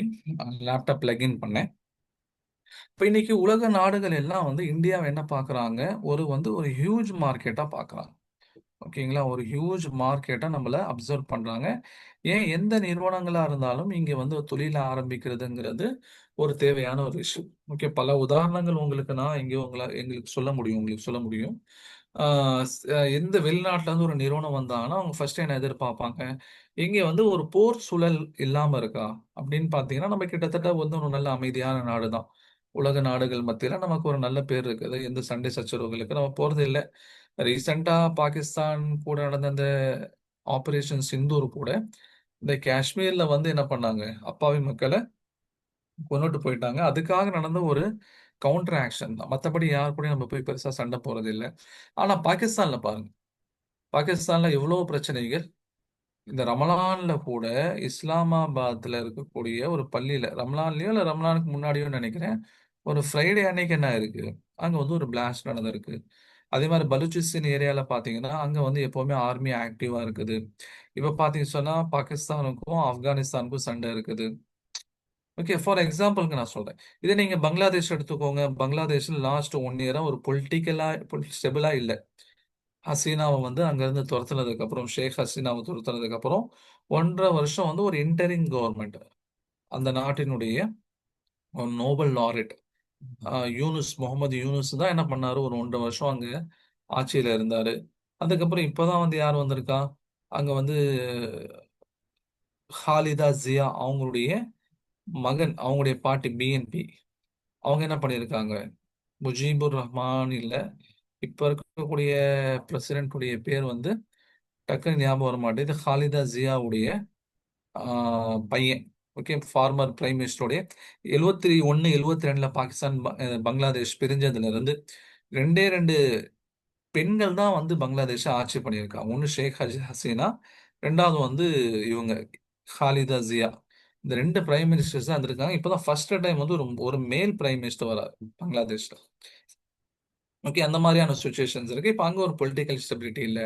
உலகத்தோடு இருக்கக்கூடிய பல நாடுகள் என்ன பண்ணணும், அவங்க வந்து எய்தர் வந்து ரஷ்யாக்கோ அல்லது யுஎஸ்க்கோ அவங்க வந்து ஆதரவா இருந்து அதனால ஏற்படக்கூடிய பிரச்சனைகள் ஒரு பக்கம். ஆனா நமக்கு பொறுத்த வரைக்கும் நமக்கு ரஷ்யாவும் ஃப்ரெண்டு, அதே மாதிரி வந்து யுஎஸ்ஏவும் ஃப்ரெண்டு ஓரளவுக்கு. தாரிகுர் ரஹ்மான். ஓகே, தாரிகுர் ரஹ்மான் இப்போ அங்க இருக்கக்கூடிய பிரைம் மினிஸ்டரா இருக்காரு.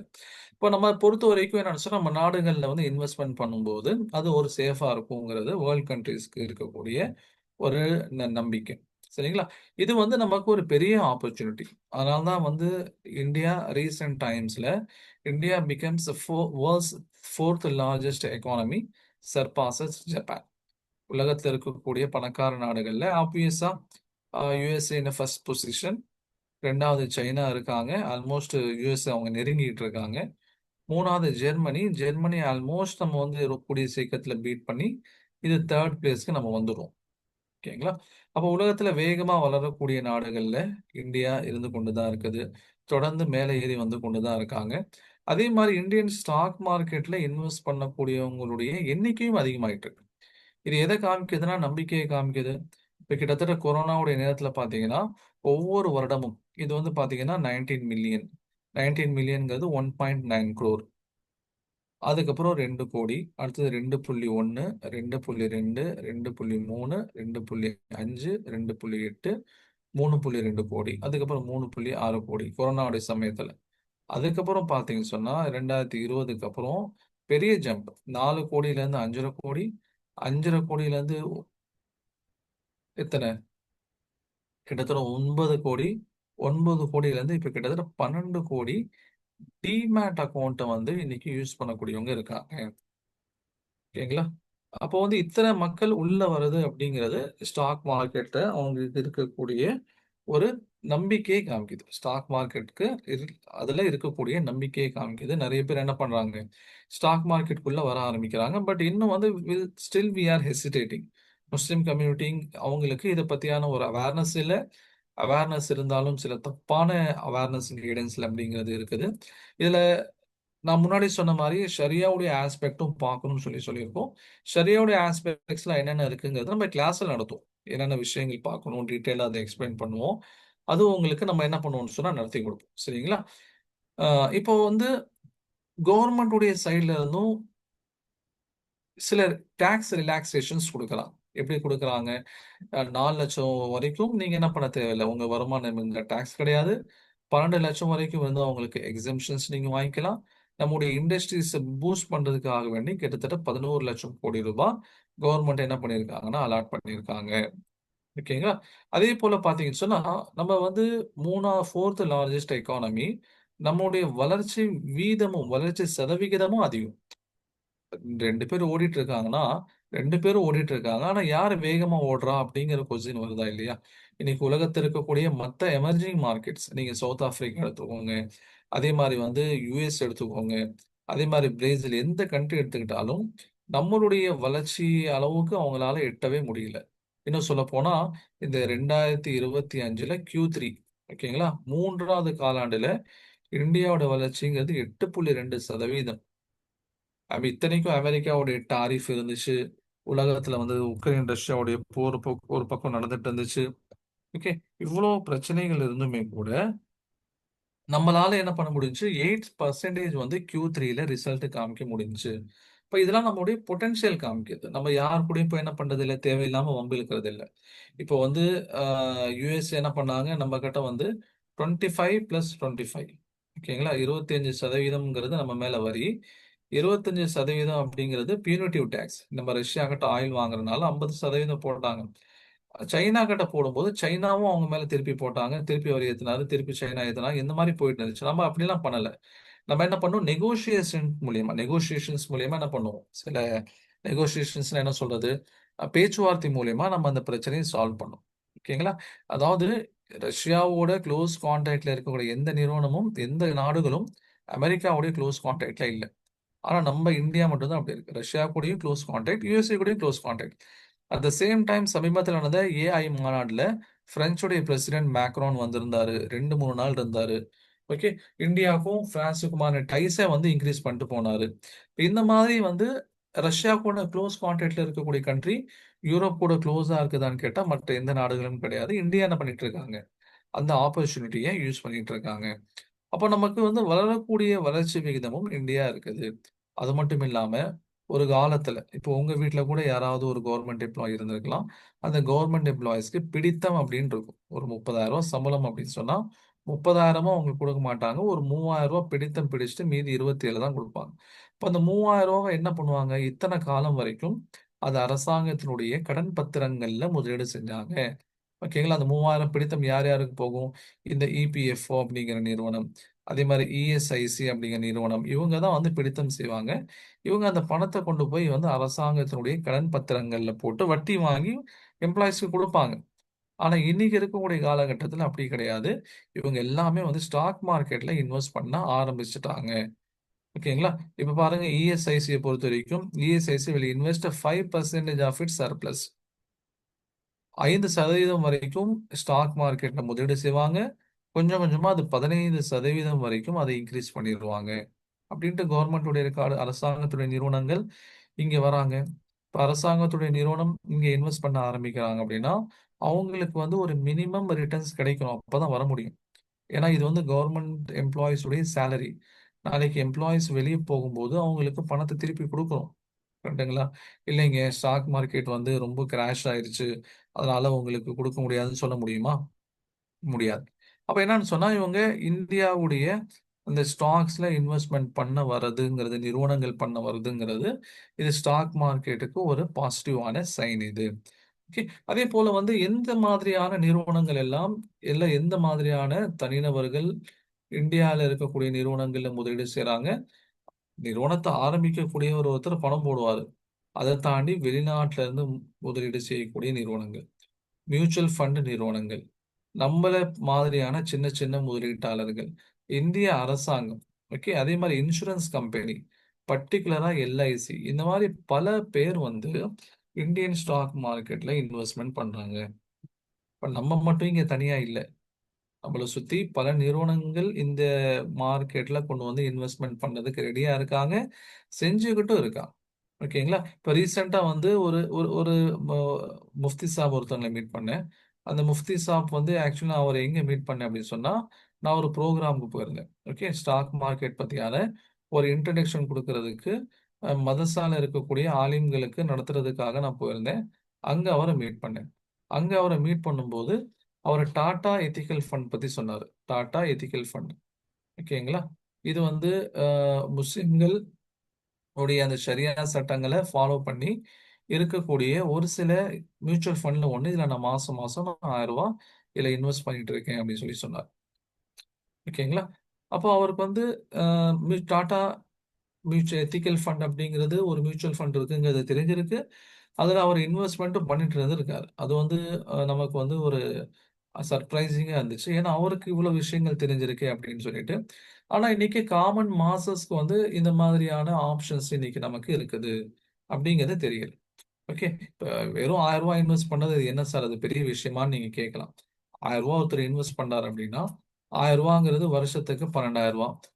ஒருத்தர் வந்து 10 வருஷமா இன்வெஸ்ட் பண்ணாருன்னு வைங்களேன், ஒரு 1000 ரூபாங்கிறது அது என்ன ஆகும்? 1 இயர்ல அது ஒரு 12,000 நம்ம போட்டிருப்பாரு. ஓகே, 10 வருஷத்துல பாத்தீங்கன்னு சொன்னா அது எப்படி இருந்திருக்கும்? கிட்டத்தட்ட 1,20,000 போட்டிருப்பாரு அதிகபட்சமா. சரி, 20 வருஷம் எடுத்துக்கோங்களேன். 20 வருஷத்துல என்ன இருக்கும்? வெளிப்படையில பார்க்கும்போது 2,40,000 போட்டிருப்பாரு. ஆனா இன் ரியாலிட்டி பாத்தீங்கன்னா அது 25 லட்சம் ரூபாயை தாண்டி போயிட்டு இருக்கும். ஓகேங்களா? 25 லட்சம் 20 வருஷத்துக்கு அப்புறம் கிடைக்குதுன்னா தோராயமா என்ன பண்ணலாம்? ஒரு பெரிய செலவை நம்ம மீட் பண்ணலாம். நீங்க ரூ. 1000 போடுறதுங்கிறது இன்னைக்கு பெரிய விஷயமே கிடையாது. ஓகே. ஜஸ்ட் நீங்க வந்து ஒரு கார் எடுத்தீங்க. அ ஜ எங்கேயாவது ஒரு நல்ல ஃபங்ஷனுக்கு போயிட்டு வந்தீங்கனாலே, இன்னைக்கு ரூ. 1000 டீசலுக்கோ, பெட்ரோலுக்கோ ஆயிருது. அப்படிங்கும்போது ஒரு நாளைக்கு அதாவது ஒரு மாசத்துக்கு ரூ. 1000 இன்வெஸ்ட்மென்ட் பண்ணது அப்படிங்கிறது it's not a bad option. அப்ப மியூச்சுவல் ஃபண்ட்ல வந்து அவங்க என்ன பண்ணுவாங்க? அவங்களும் ஸ்டாக்ஸ்ல தான் கொண்டு வந்து முதலீடு செய்வாங்க. அது அவங்க கமிஷன் எடுத்து கூட குடுப்பாங்க. ஏன் அதே நம்மளே செஞ்சுட்டு போயிரலாமே! அவங்க செய்றதுக்கு பதிலா அத நம்ம செஞ்சுட்டு போறோம். இப்ப அந்த நிறுவனங்கள் செய்யும்போது அவங்களுக்கு கமிஷன் குடுக்கணும். இப்ப நம்மளா செய்யும்போது அது கமிஷன் குடுக்க தேவையில்ல. ஆனா என்ன டிஃபரன்ஸு? அங்க வந்து எக்ஸ்பெர்ட்ஸ் இருப்பாங்க. நம்ம எக்ஸ்பெர்ட் இருக்க மாட்டோம். இவ்வளவுதான் டிஃபரன்ஸ். இப்ப எக்ஸ்பெர்ட் இருக்காங்க அப்படிங்கிறனால, அவங்க வந்து முதலீடு செஞ்சாங்கன்னா அது கீழயே போகாது அப்படின்லாம் அர்த்தம் கிடையாது. புரியுதுங்களா? இப்ப ரீசென்ட்டா பார்த்தீங்கன்னு சொன்னா, ஐடி செக்டார் எல்லாம் வந்து கொஞ்சம் டவுன்ல தான் இருக்கு. காரணம் என்ன அப்படின்னு சொன்னா, அமெரிக்காவுடைய நிறுவனம் அப்படிங்கிற நிறுவனம் அப்படிங்கிற நிறுவனம் கிளவுடி அப்படிங்கிற ஒரு ஏஐ டூல கண்டுபிடிச்சிருக்கான். எப்படி வந்து ஒரு சாட் ஜிபிடி இருக்கோ, அந்த மாரி கிளவுடி. இந்த கிளவுடி எவ்வளோ கேப்பபிள் அப்படின்னா, இந்த இன்ஜினியர்ஸ் வந்து சாஃப்ட்வேர் இன்ஜினியர்ஸ் வந்து ஒரு கோட் கிரியேட் பண்றாங்கல்ல, அந்த கோட வந்து இதுவே கிரியேட் பண்ணி குடுத்துரும். இதுதான் நியூஸ். இதனால என்ன ஆச்சு? ஐடி நிறுவனங்கள் எல்லாம் கீழ விழ ஆரம்பிச்சிருச்சு. ஏன்?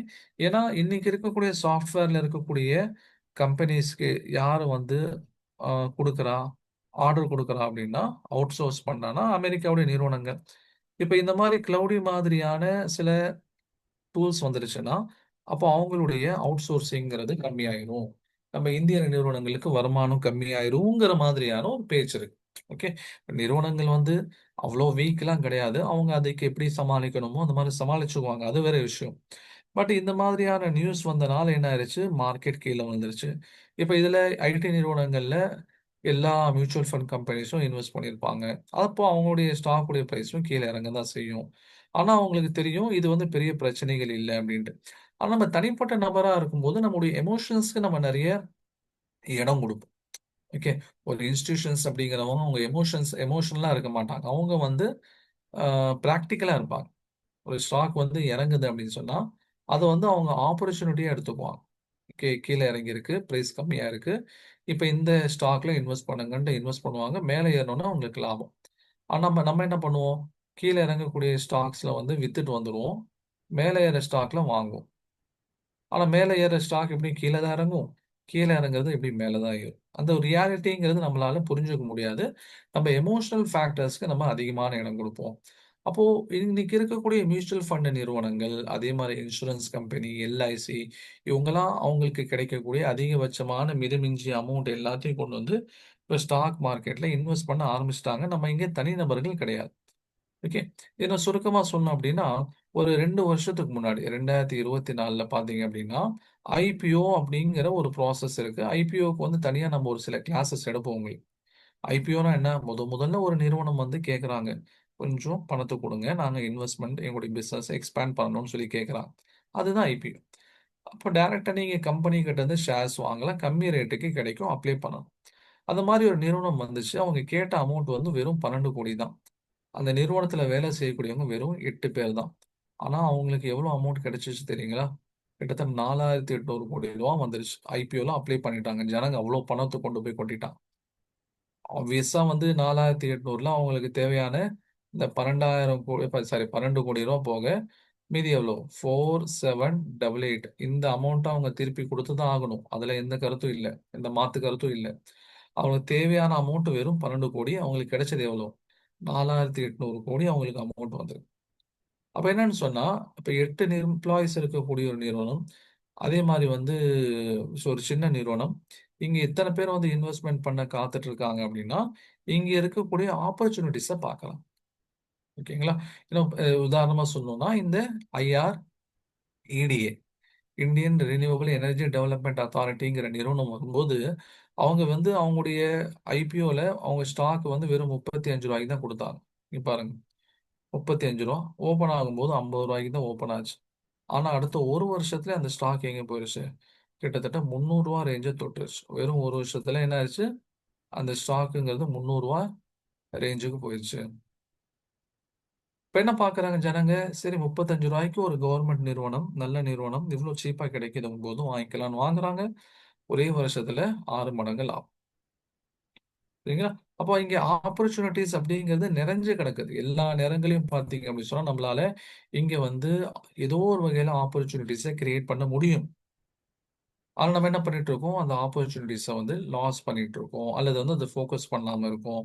அல்லது நமக்கு இருக்கக்கூடிய சில தப்பான எண்ணங்களால நம்ம அந்த வாய்ப்ப வந்து தவற விட்டுறோம். சரிங்களா? இப்ப நீங்க வந்து ஒரு பிசினஸ் நடத்துறீங்க அப்படின்னா, அந்த பிசினஸ்க்கும் ஸ்டாக் மார்க்கெட்டுக்கும் இருக்கக்கூடிய டிஃபரன்ஸ் என்ன? நீங்க ஜென்ரலா ஒரு மெடிக்கல் ஷாப் ஆரம்பிக்கிறீங்க. அல்லது வந்து ஒரு கிராசரி ஷாப் ஆரம்பிக்கிறீங்க. உங்களுக்கு ரூ. 5,00,000 இன்வெஸ்ட்மென்ட் வேணும் மினிமம். ஓகே. அங்க தேவையான இன்டீரியர் ரெடி பண்றதுக்கு, சரக்கு வாங்குறதுக்கு, அட்வான்ஸ் குடுக்குறதுக்கு, ரெஃப்ரிஜரேட்டர், ஏசி, ஃபேனு, லைட்லாம் வாங்குறதுக்கு மினிமம் 5,00,000 இன்வெஸ்ட் வேணும். ஆனா ஸ்டாக் மார்க்கெட்ட பொறுத்தவரைக்கும் அந்த மாதிரியான மினிமம் இன்வெஸ்ட்மென்ட் தேவை கிடையாது. ஓகே. அதே மாரி நீங்க ஒரு இடத்துல வொர்க்ல இருக்கீங்க அப்படின்னு சொன்னா, நீங்க 8 ஹவர் அந்த ஆஃபீஸ்ல இருந்து ஆகணும். 8 ஹவர் ஆஃபீஸ் அப்படிங்கிறது 1 + 8 + 1. சென்னையில இருந்தீங்கன்னா போறதுக்கு, நீங்க கிளம்பி போய் டிராஃபிக்லாம் தாண்டி கிளம்பி போறதுக்கு 1 ஹவர். அதே மாரி முடிஞ்சு வர்றதுக்கு 1 ஹவர். 10 ஹவர்ஸ் நீங்க அதுக்கு ஸ்பெண்ட் பண்ணியே ஆகணும். ஓகே. அதே மாரி வந்து கோல்டுடைய இன்வெஸ்ட்மென்ட் பார்த்தீங்க அப்படின்னு சொன்னா, சில பர்ட்டிகுலரான நேரங்கள்ல நல்ல ஆப்ஷன். உதாரணமா இந்த சமயத்துல கோல்டுங்கிறது ஒரு நல்ல ஆப்ஷன். ஏன்னா வந்து உலகத்துல பிரச்சனைகள் போயிட்டு இருக்குது. ஆனா வந்து சிச்சுவேஷன்ஸ் நார்மல் ஆனதுக்கப்புறம் கோல்ட்ல இன்வெஸ்ட் பண்றதுக்கு என்ன பண்ண மாட்டாங்க, விரும்ப மாட்டாங்க. இப்ப நமக்கு ஆஸ் எ முஸ்லிம் இன்வெஸ்டரா நமக்கு அடுத்த பிரச்சனை என்ன கோல்டுல? சொல்லுங்க பாப்போம். ஆஸ் எ முஸ்லிம் இன்வெஸ்டரா நமக்கு கோல்ட்ல இருக்கக்கூடிய பிரச்சனை என்ன?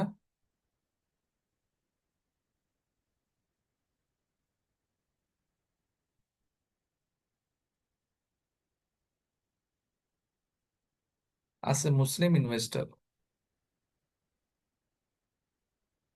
ஆஸ் எ முஸ்லிம் இன்வெஸ்டரா நமக்கு இங்க இருக்கக்கூடிய பிரச்சனை என்ன? இல்ல டிமாண்ட்ன்னு வந்திருக்கு. இல்ல ஹராம். ஹராம் என்ன? கோல்டு ஒண்ணும் ஹராம் இல்ல. சூப்பர். ஜகாத். ஓகே. லாஸ்ட் வீக் வந்து நான் ஃப்ரைடே இந்த ஜும்மா இல்லாம அதுக்கு முன்னாடி ஜும்மா நான் ஊட்டியில இருந்தேன். ஊட்டியில வந்து ஒரு வேலையா போயிருந்தேன். அப்ப அங்க பள்ளி இமாம் தெரிஞ்சவரு. அன்னைக்கு ஜகாத் பத்தி பேசினாரு. நகைக்கான ஜகாத். அப்புறம் அசர்ல அவர் கூட நான் பேசும்போது இன்னைக்கு சொன்னாரு, தேவையில்லாம ஜகாத்த பத்தி பேசிட்டேன். ஒரே ஃபோனா வந்துட்டு இருக்கு. மத்தியானத்துல இருந்து தூங்கவே இல்ல அப்படின்னு சொல்லிட்டு இருந்தார். ஓகே. இன்னைக்கு சர்வசாதாரணமா ஒரு 30 பவுன் ஒருத்தர் வச்சிருக்காங்க. 40 பவுன் வச்சிருக்காங்க. அப்படின்னா வச்சிருக்காங்க. இன்னைக்கு பெண்கள் வச்சிருக்காங்க. 40 பவுன் வச்சிருக்காங்க அப்படின்னா, 40ல வந்து 1 பவுனுங்கிறது என்ன பண்ணணும்? நீங்க வந்து ஜகாத்தா குடுக்கணும். 1 பவுனுங்கிறது இன்னைக்கு கிட்டத்தட்ட 1.17 லேக்ஸ். ஓகேவா? ஒரு 1,4 லட்ச ரூபாய் இன்னைக்கு ஜகாத் குடுக்கறதுக்கு எத்தன பேர் விரும்புவாங்க? புரியுதுங்களா? அப்ப என்னன்னு சொன்னா இந்த பிரச்சனையும் இருக்குது.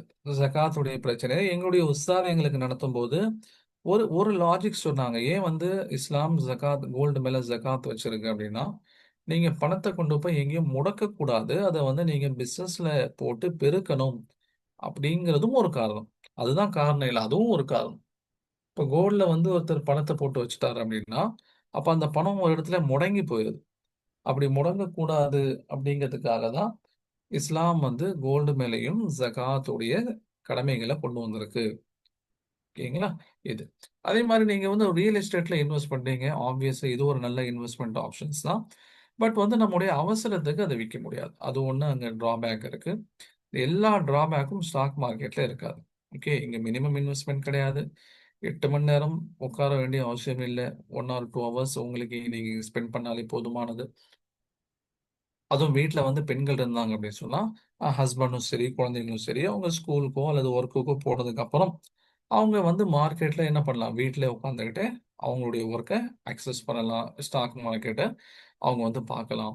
அதே மாரி வந்து வருடம் முழுவதும் ஏதோ ஒரு இடத்துல நமக்கு இங்க ஆப்பர்ச்சுனிட்டீஸ் இருந்துட்டு தான் இருக்கு. நான் இப்போ உங்களுக்கு சொன்ன மாரி, ஈரானுடைய பிரச்சனை நடக்கக்கூடிய இந்த சமயத்துல கூட நமக்கு வந்து ஒரு சேஃப் ஹேவன் அப்படிங்கிறது இருக்க தான் செய்யுது. ஓகே. மருந்து நிறுவனங்கள், எனர்ஜி நிறுவனங்கள் அதே மாதிரியான பேங்க்ஸ், இன்சூரன்ஸ் கம்பெனி அதில் நம்ம இன்வெஸ்ட்மெண்ட் பண்ண முடியாது. பட் ஆப்ஷன்ஸ் இருக்குதுன்னு சொல்ல வரேன். ஓகே. அதே மாதிரி நீங்க விற்கிறதுல எந்த விதமான ப்ராப்ளம் இருக்காது. நீங்க வந்து மார்க்கெட்டுடைய அந்த ஒர்க்கிங் டேல மார்னிங் 9:15லேருந்து ஈவினிங் 3:30 வரைக்கும் எந்த நேரத்தில் வேணாலும் என்ன பண்ணலாம், நீங்க விற்கலாம். இப்போ நம்ம என்ன பண்ணோம்னு சொன்னா, நம்முடைய இன்ஸ்டிடியூட் மூலியமா, சைஃபா மூலியமா நம்ம ஸ்டூடெண்ட்ஸ்க்கு வந்து கிளாஸஸ் நம்ம நடத்தி கொடுக்குறோம். அந்த கிளாஸஸ் வந்து 2 விதமா நம்ம வந்து கண்டக்ட் பண்ணோம். ஒண்ணு வந்து பேசிக்ஸ், எதுவுமே தெரியாம வரவங்களுக்கு பேசிக் கோர்ஸ் கொண்டு போறோம். இல்ல ஏற்கனவே வந்து ஓரளவுக்கு தெரிஞ்சவங்களுக்கு அட்வான்ஸ் கோர்சஸ் நம்ம கொண்டு போயிட்டோம். ஓகே. பேசிக் கோர்ஸ் அட்டெண்ட் பண்ணிட்டு அட்வான்ஸ் கோர்ஸ் வரது ஹெல்ப்ஃபுல்லா இருக்கும். இல்ல டைரக்ட்டா அட்வான்ஸ் கோர்ஸ்ல அட்டெண்ட் பண்ணக்கூடியவங்களும் வரலாம். இப்ப பேசிக் கோர்ஸ்க்கும், அட்வான்ஸ் கோர்ஸ்க்கும் என்ன வித்தியாசம்? பேசிக் கோர்ஸ் வந்து நம்ம நடத்தி கொடுப்போம். இந்த பேசிக் கோர்ஸ்ல பார்த்தீங்க அப்படின்னா, உங்களுக்கு வந்து அடிப்படையான விஷயங்கள் சொல்லிக் குடுத்துட்டு, நம்ம வந்து உங்கள ட்ரெய்னிங் எடுங்க. நீங்களே பிராக்டிஸ் பண்ணுங்கன்னு சொல்லிருவோம். ஆனா அட்வான்ஸ் கோர்ஸஸ பொறுத்தவரைக்கும் என்ன அப்படின்னா, நம்ம வந்து சில அட்வான்ஸ் கான்செப்ட்ஸ நடத்தி குடுத்துட்டு, அதுக்கப்புறம் பார்த்தீங்கன்னா, ப்ரீ மார்க்கெட் செஷன்ஸ், மார்க்கெட் ஆரம்பிக்கிறதுக்கு முன்னாடி, நீங்க இந்த கோர்ஸ்லாம் கம்ப்ளீட் பண்ணதுக்கப்புறம், ப்ரீ மார்க்கெட் செஷன்ஸ்ல நம்ம வந்து எல்லாரும் சேர்ந்து அனலைஸ் பண்ணுவோம். ஓகே. எல்லாரும் சேர்ந்து என்ன பண்ணுவோம்னு சொன்னா, அனலைஸ் பண்ண ஆரம்பிப்போம். அப்போ நான் ஒருத்தன் மட்டும் வேலை செய்றத விட, ஒரு 10 பேர் சேர்ந்து வேலை செய்யும்போது என்ன ஆகும்? வேலைகள் சுலபமாகும். நம்முடைய அக்யூரசி லெவல் அதிகமாகும். கரெக்ட்டுங்களா? இப்போ ஒரு ஸ்டாக்க நான் பார்க்குறேன்னா, நான் ஒரு பெர்ஸ்பெக்டிவ்ல பார்ப்பேன். ஆனா அதே ஸ்டாக்க வந்து மத்தவங்க பார்க்கும்போது, அவங்க வேற பெர்ஸ்பெக்டிவ்ல பார்ப்பாங்க. ஓகேங்களா? நான் வந்து ஒரு விஷயத்த நோட் பண்ண மிஸ் பண்ணியிருப்பேன். அதே விஷயத்த வேற ஒருத்தவங்க அத நோட் பண்ணியிருப்பாங்க. அப்ப என்ன ஆகும்? ஒரு 10 பேர், 15 பேர், 20 பேர் சேர்ந்து வொர்க் பண்ணும்போது, ஒரு 10 ஸ்டாக்ஸ்ல இதுல என்ன பிளஸ் இருக்கு, மைனஸ் இருக்கு, இதுல என்ன பிளஸ் இருக்கு, மைனஸ் இருக்குங்கிறது எல்லாத்தையும் நம்ம என்ன பண்ணுவோம்? ரிஃபைன் பண்ணி ஃபைனலா நமக்கு வந்து ஒரு 2 ஸ்டாக்ஸ் வந்து நிக்கும். அந்த 2 ஸ்டாக்ஸ்ல இன்வெஸ்ட்மென்ட் பண்ணும்போது, நம்முடைய வின்னிங் ரேட், நம்ம ஜெயிக்கக்கூடிய வாய்ப்புகள் அதிகமா இருக்குது. இப்ப ஜெயிக்கக்கூடிய வாய்ப்புகள் எப்படி இருக்குது? அதிகமா இருக்குதுங்க. சரிங்களா? அப்ப நம்ம வந்து 2 விதமான கோர்ஸஸும் நம்ம கொண்டு போறோம். அந்த 2 விதமான கோர்ஸ்ல எது உங்களுக்கு தேவைப்படுதோ, நீங்க என்ன பண்ணிக்கலாம், அங்க நம்ம ஜாயின் பண்ணிக்கலாம். இன்னைக்கு வந்து ஒரு ஒரு ஒரு நாலேட்ஜ் நம்ம உங்களுக்கு குடுக்குறோம் அப்படின்னு சொன்னா, இன்னைக்கு சர்வசாதாரணமா வந்து ஒரு அ நீங்க கம்ப்யூட்டர் கிளாஸ்ல போய் ஜாயின் பண்றீங்க அப்படிங்கும்போது, ஒரு கோர்ஸ்க்கு மினிமம் சார்ஜஸ்ன்னு சொல்லிட்டு 3000, 4000 வாங்கிக்கிறாங்க. சரிங்களா? இப்போ நான் இந்த யுனிவர்சிட்டிக்கு நான் சொன்னேனா இல்லையா ஆரம்பத்துல, அந்த யுனிவர்சிட்டியில போறதுக்கு முன்னாடி, இந்த ஐஎல்ஸ் எக்ஸாம், TOEFL, TOEFL அல்லது வந்து ஐஇஎல்டிஎஸ், ஐஎல்ஸ்ன்னு சொல்லுவாங்க. இந்த 2ல ஏதோ ஒரு எக்ஸாம் கிளியர் பண்ணணும். இது ஃபாரின் லாங்குவேஜ், ஃபாரின் ஸ்டூடண்ட்ஸ்க்காக இருக்கக்கூடிய இந்த 2 எக்ஸாம்ஸ் இது. இதுக்கு நான் கட்டின அமௌண்ட் வந்து ரூ. 15,000. ஓகேங்களா? ரூ. 15,000. ஆனா இதுலருந்து எனக்கு கிடைச்சிருக்கக்கூடிய பெனிஃபிட்ஸ் அப்படிங்கிறது ஒரு 3Kக்கு தான் கிடைச்சிருக்கும். ஓகேங்களா? 3Kக்கு தான் கிடைச்சிருக்கும். மீதி வந்து 12,000 அப்படிங்கிறது நான் எக்ஸ்ட்ரா குடுத்த மாரி தான் எனக்கு தோணுச்சு. ஏன்னா இன்னைக்கு நமக்கு வந்து இன்டர்நெட்லயே அதே மாரி YouTubeலயே நெறைய சேனல்ஸ் வந்து வந்துருச்சு. நம்முடைய கன்டென்ட் அப்படிங்கிறது இஸ்லாமிக் ஸ்டாக் மார்க்கெட் அப்படிங்கிறது ஒரு எக்ஸ்க்ளூசிவான content. You can't find it anywhere. ஓகேங்களா? இத நீங்க வேற எங்கேயும் உங்களால இது வந்து அப்சர்வ் பண்ண முடியாது. நீங்க அப்சர்வ் பண்ணாலும் உங்களுக்கு வந்து எந்த ஒரு கேரண்டீடும் இருக்காது. இப்ப என்னுடைய இன்ட்ரோடக்ஷன் நான் குடுத்துட்டேன். இப்போ உங்களுக்கு இது சொல்லக்கூடியவங்க, அவங்களுடைய இன்ட்ரோடக்ஷன் நீங்க வாங்குனீங்கன்னா, ஆ உங்களுக்கு தெரியும். அவங்க நடத்தக்கூடியவங்க யாரு? அவங்க வந்து கேப்பபிளா இல்லையா? அப்படிங்கிறத நம்ம அதுக்காக தான் ஆரம்பத்துல சொல்லிர்றது. இப்ப நீங்க யார்கிட்ட படிக்க போறீங்க? யாருடைய கிளாஸ் அட்டெண்ட் பண்ண போறீங்கன்னு தெரிஞ்சுக்கிட்டா, அவங்க சொல்லக்கூடிய விஷயங்கள் மீது உங்களுக்கு நம்பிக்கை வரும். ஓகேங்களா? இப்ப நம்முடைய எக்ஸ்க்ளூசிவ் கோர்ஸ் இது வந்து ஒரு எக்கனாமிக்கலா கொண்டு போணும். இத வந்து ஒரு கமர்ஷியல் கோர்ஸா இல்லாம, ஒரு வந்து சோசியோ கமர்ஷியலா இருக்கணும். ஓகே. கம்யூனிட்டிக்கு வந்து பிரயோஜனமாவும் இருக்கணும். அதே நேரத்துல வந்து ஃப்ரீயாவும் இருக்கக்கூடாதுங்கிறதுக்கு 2க்கும் பேலன்ஸ் பண்ணி, நம்ம என்ன பண்ணுவோம்னு சொன்னா, இந்த கோர்ஸஸ வந்து நம்ம கொண்டு போவோம். இப்போ பேசிக்கா வந்து நம்முடைய பேசிக் கோர்ஸ்ல கவர் பண்ணக்கூடிய டாபிக்ஸ் இது. ஓகே. அதே மாரி இதுக்கு ஈக்குவலான டாபிக்ஸ் வந்து நம்முடைய அட்வான்ஸ் கோர்சஸ்லயும் இருக்கு. ஈக்குவலான டாபிக்ஸ் வந்து அட்வான்ஸ் கோர்சஸ்லயும் இருக்குது. இப்போ நம்ம வந்து 2 கோர்ஸ் ஆரம்பிக்க போறோம். 2 கோர்ஸும் ரீசென்ட்டா வந்து கம்ப்ளீட் ஆச்சு. அட்வான்ஸும் ரீசென்ட்டா கம்ப்ளீட் ஆச்சு. பேசிக்கும் ரீசென்ட்டா கம்ப்ளீட் ஆச்சு. அப்போ 2யும் வந்து ஒண்ணா கம்பைன் பண்ணி சொல்லுங்கன்னு சொல்லி கேட்டிருந்தாங்க. இப்போ நம்முடைய டியூரேஷன் ரெண்டுமே ஒரே மாதிரி தான். கிட்டத்தட்ட வந்து பேசிக் கோர்ஸ்க்கும் 1.5 மாசம் ஆயிரும் முடியறதுக்கு. அட்வான்ஸ் கோர்ஸ்க்கும் 1.5 மாசம் ஆயிரும். ஓகேங்களா? அதே மாதிரி பேசிக் கோர்ஸும் 1 ஹவர் கிளாஸ், அட்வான்ஸ் கோர்ஸும் 1 ஹவர் கிளாஸ். இப்போ பேசிக் கோர்ஸை பொறுத்த வரைக்கும் உங்களுக்கு நீங்க 1.5 மாசம் நம்ம கொடுப்போம். 1.5 மாசம் நீங்க ட்ரைனிங் எடுக்கணும். அப்போ மொத்தம் 3 மாசம் நீங்க டைம் ஸ்பெண்ட் பண்ணணும். அட்வான்ஸ் கோர்ஸ் பொறுத்த வரைக்கும் நம்ம வந்து நீங்க 1.5 மாசம் ட்ரைனிங் எடுப்பீங்க. அதுக்கப்புறம் நீங்க டைரக்டா வந்து ப்ரீ மார்க்கெட் அனாலிசிஸ்ல வந்து நீங்க ஜாயின் பண்ணிடுவீங்க. ஓகேங்களா? என்ன பண்ணுவீங்க? ப்ரீ மார்க்கெட் அனாலிசிஸ்ல வந்து நீங்க ஜாயின் பண்ணிடுவீங்க. அதே மாதிரி வந்து உங்களுக்கு எந்த டவுட்ஸ் இருந்தாலும் நம்ம வந்து பேசிக் கோர்ஸை கிளியர் பண்ணி கொடுப்போம். ஆனால் அட்வான்ஸ் கோர்ஸ் பொறுத்த வரைக்கும் நம்ம காலையில் ஒரு டைமிங்ல வந்து ஒன்று சேரும்போது அங்கே இருக்கக்கூடிய விஷயங்கள் எல்லாத்தையும் டிஸ்கஸ் பண்ணி பெஸ்ட் அவுட்புட்டை வெளியெடுத்தோம்னு சொன்னால் அது உங்களுக்கு இன்வெஸ்ட்மெண்ட் பண்ணுறதுக்கு ஹெல்ப்ஃபுல்லாக இருக்கும். ஓகே, அதே மாதிரி வந்து சார் அவங்க எக்ஸ்பிளைன் பண்ணியிருப்பாங்க, உங்ககிட்ட சொல்லியிருப்பாங்க. அட்வான்ஸ் கோர்ஸுடைய டீட்டெயில் அப்படிங்கிறது ஒன்றும் இல்லை.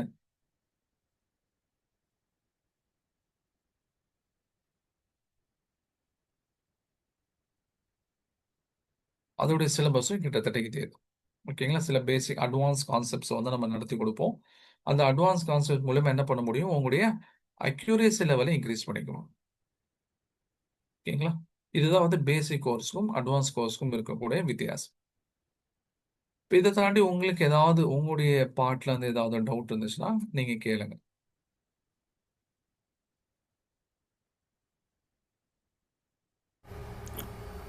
அஸ்ஸலாமு அலைக்கும் சார். ஸ்டூடெண்ட்ஸ்க்கு இன்றைக்கி அட்டென்ட் பண்ணவங்களுக்கு மேனேஜ்மெண்ட் ஹானர் பண்ணோம் அப்படின்றதுக்காக சொல்லியிருக்காங்க. ஸோ அந்த ஆஃபர் மட்டும் நான் சொல்லிடுறேன்.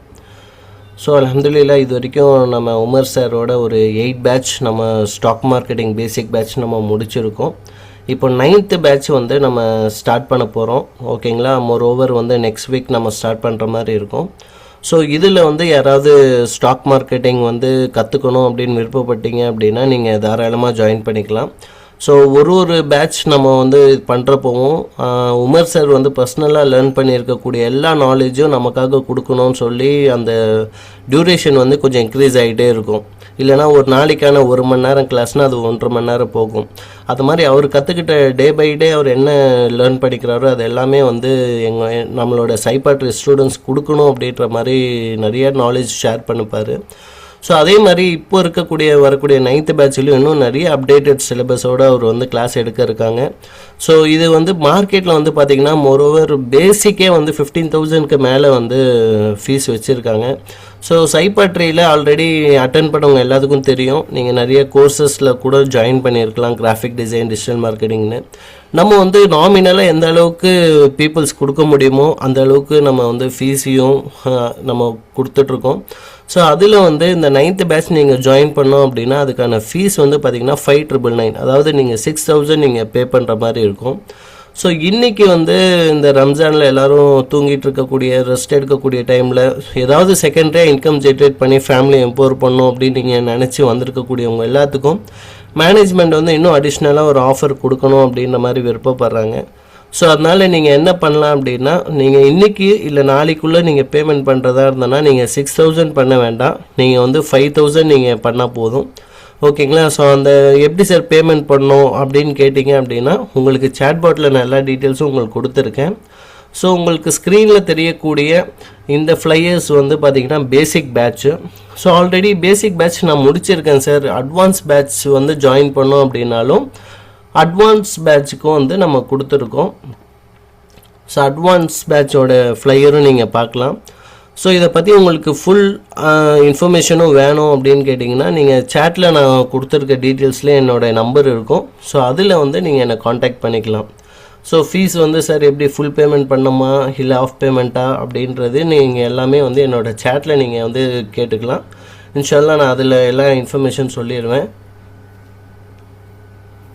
ஸோ அதே மாதிரி இப்போது வந்து இதுக்கு முன்னாடி நடத்தின பேட்சஸ் எல்லாருமே வந்து என்ன கேட்பாங்கன்னா, சார் நான் வந்து சவுதியில் இருக்கேன், இல்லைனா சார் நான் வந்து 1.5 month கிளாஸுன்றீங்க, ஏதாவது ஒரு கிளாஸ் வந்து நம்ம மிஸ் பண்ணிட்டேன்னா அதோட கண்டினியூட்டி போயிருமே சார் அப்படின்வாங்க.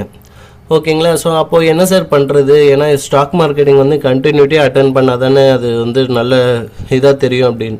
அப்போ நீங்கள் ஏதாவது ஒரு கிளாஸ் மிஸ் பண்ணிட்டா கூட நாங்கள் என்ன பண்ணுவோன்னா ஒரு கிளாஸும் நம்ம ரெக்கார்ட் பண்ணிடுவோம்.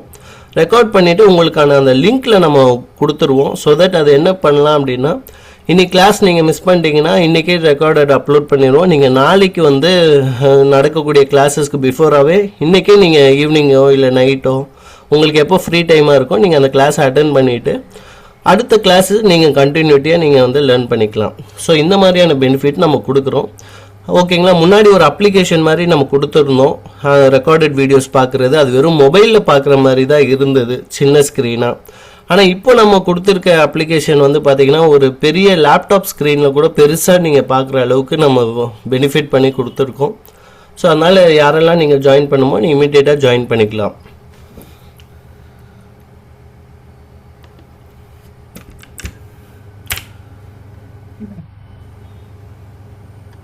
கிளாஸ்ல உங்களுடைய சைட்ல இருந்து ஏதாவது டவுட் இருக்கு அப்படின்னா நீங்க தாராளமா அதை நீங்க கேட்கலாம்.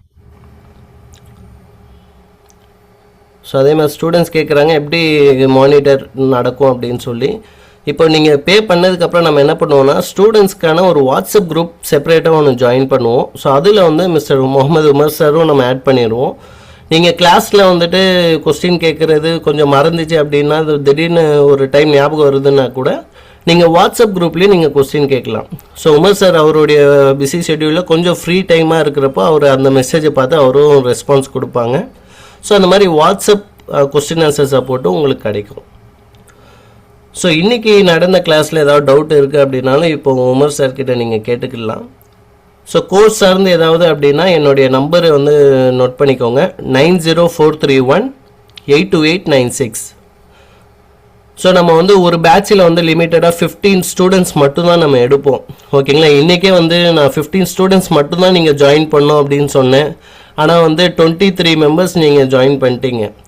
ஓகேங்களா? நாங்கள் ஏன் லிமிட்டட் பண்ணுறோம் அப்படின்னா குவாலிட்டி ட்ரைனிங் வந்து ஒரு கொஞ்சம் பேர் வந்தாலும் அவங்களுக்கு நாங்கள் ஃபுல்ஃபில்லாக சொல்லணும் அப்படின்னு சொல்லி. இப்போ நிறைய பேர் வந்துட்டோம் அப்படின்னா ஃபுல்லாக மானிட்டர் பண்ண முடியாது. ஓகேங்களா? ஸோ இது இந்த ஃப்ரீ செஷன் ஓகே. இதுவே பெய்டு நீங்கள் கோர்ஸாக வந்துட்டீங்க அப்படின்னா நாங்கள் ரொம்ப லிமிட்டடாக தான் எடுப்போம். ஏன்னா எல்லாத்துக்கும் வந்து ஃபுல்லாக சொல்லி கொடுக்கணும் அப்படின்னு சொல்லி. ஸோ அதனால் யாராவது ஜாயின் பண்ணுறதா இருந்தாலும் இமீடியட்டாக ஆல்மோஸ்ட் வந்து 7 ஸ்டூடெண்ட்ஸ் கிட்ட ஜாயின் பண்ணிட்டாங்க லாஸ்ட் வீக்கு. ஸோ இன்னும் லிமிட்டட் சீட் தான் இருக்குது, ஒரு 7 to 8 சீட்ஸ் தான் இருக்குது. யாராவது ஜாயின் பண்ணணும்னு விருப்பப்பட்டீங்கன்னா இமீடியட்டாக ஜாயின் பண்ணிக்கோங்க.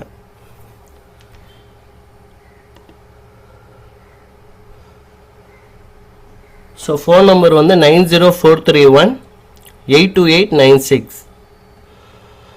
ஸோ ஹுசேன் சார், நீங்கள் ஆல்ரெடி நம்ம 5th பேட்சில் ஜாயின் பண்ணியிருப்பீங்கன்னு நினைக்கிறேன். ஸோ என்னை காண்டாக்ட் பண்ணுங்கள் சார், நான் அட்வான்ஸ்க்கான எல்லா டீட்டெயில்ஸும் உங்களுக்கு ஷேர் பண்ணுறேன் நான். ஸோ என்னுடைய ஃபோன் நம்பர் நான் திருப்பியும் சிங்கிளாக நான் வந்து டைப் பண்ணுறேன், நோட் பண்ணிக்கோங்க.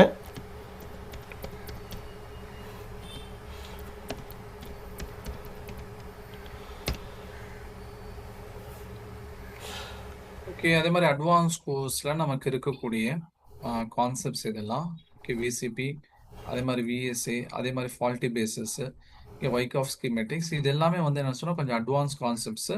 நம்முடைய அக்யூரேசியை வந்து இம்ப்ரூவ் பண்ணி கொடுக்கறதுக்காக இருக்கக்கூடிய சில கான்செப்ட்ஸ். பேசிக்ஸில் சில கான்செப்ட்ஸ் நம்ம காமிச்சிருப்போம். அது வந்து பேசிக்காக வரக்கூடியவங்களுக்கு தேவையான கான்செப்ட். இது வந்து இதையும் தாண்டி சில விஷயங்கள் நடத்தி கொடுப்போம்.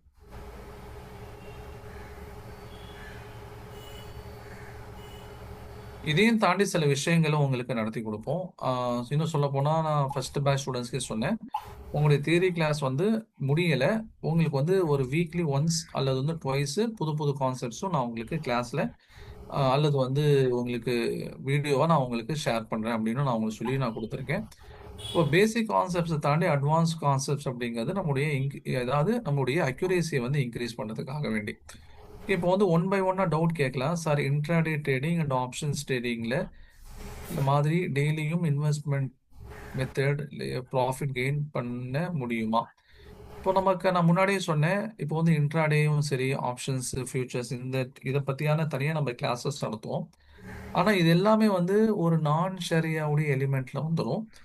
நீங்கள் வந்து டெய்லி அப்படிங்கிறது ஒரு வீக்லின்னு எடுத்துக்கலாம். இப்போ வீக்லி வந்து ஒரு ஸ்டாக் வாங்கணும்னா நம்ம இன்ட்ராடே பண்ண முடியாது, அடுத்த நாள் நீங்க அதை விற்க முடியும். அப்போ நீங்க ஒரு ஸ்டாக் 1 வீக் வச்சுட்டு வித்துட்டு லாபம் சம்பாதிக்கிறதுங்கிறது உங்களுக்கு அது செய்ய முடியும். ஆஹ் ரெண்டாவது வந்து உங்க போர்ட்ஃபோலியோ ஷோ பண்ணுங்க. இப்போ என்னுடைய போர்ட்ஃபோலியோ அப்படிங்கிறது இப்போ நான் உங்களுக்கு முன்னாடியே சொல்லியிருந்தேன். நான் வந்து மலேசியா போற இருக்கனால என்னுடைய பெரும்பாலான ஸ்டாக்ஸ் நான் வித்துட்டேன்.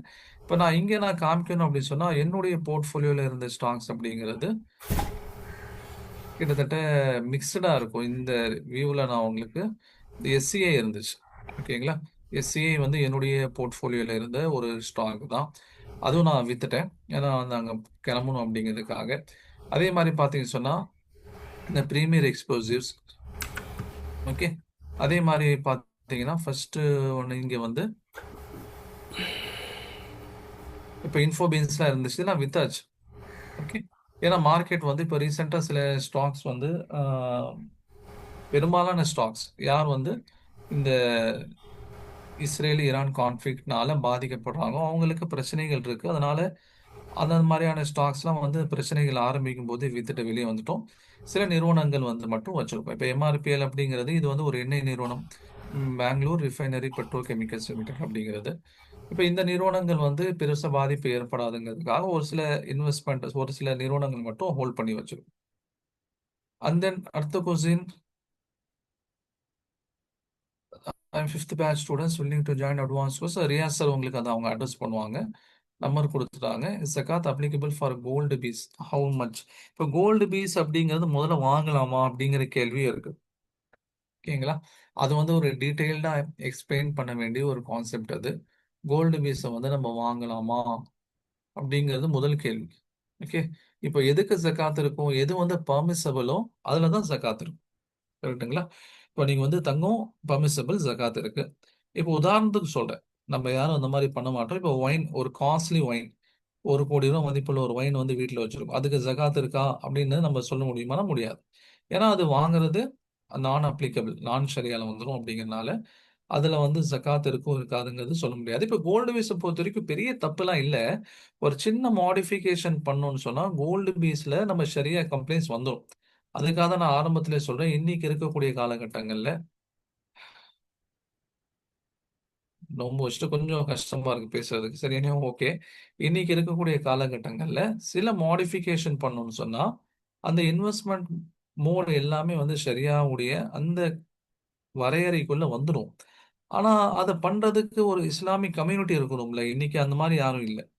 இன்னைக்கு அது இல்லாதனால தான் அதை வந்து மாடிஃபிகேஷன் பண்ணி முஸ்லிம்களுக்கு தேவையான அல்லது பர்மிசபிள் மோட்ல கொண்டு வர முடியல, சரிங்களா. அதான் இன்னைக்கு இருக்கக்கூடிய ப்ராப்ளம். அதனால கோல்டு பேஸ்ட் ஜகாத்துங்கிறது அந்த கொஸ்டின்ஸ் இங்க ரைஸ் ஆகாது. ரெக்கார்டிங்ஸ் கிடைக்கும். ரெக்கார்டிங்ஸ் வந்து நீங்க என்ன பண்ணலாம், நீங்க வந்து அட்மின் கிட்ட கேட்டீங்கன்னா உங்களுக்கு ரெக்கார்டிங்ஸ் கொடுத்துருவாங்க.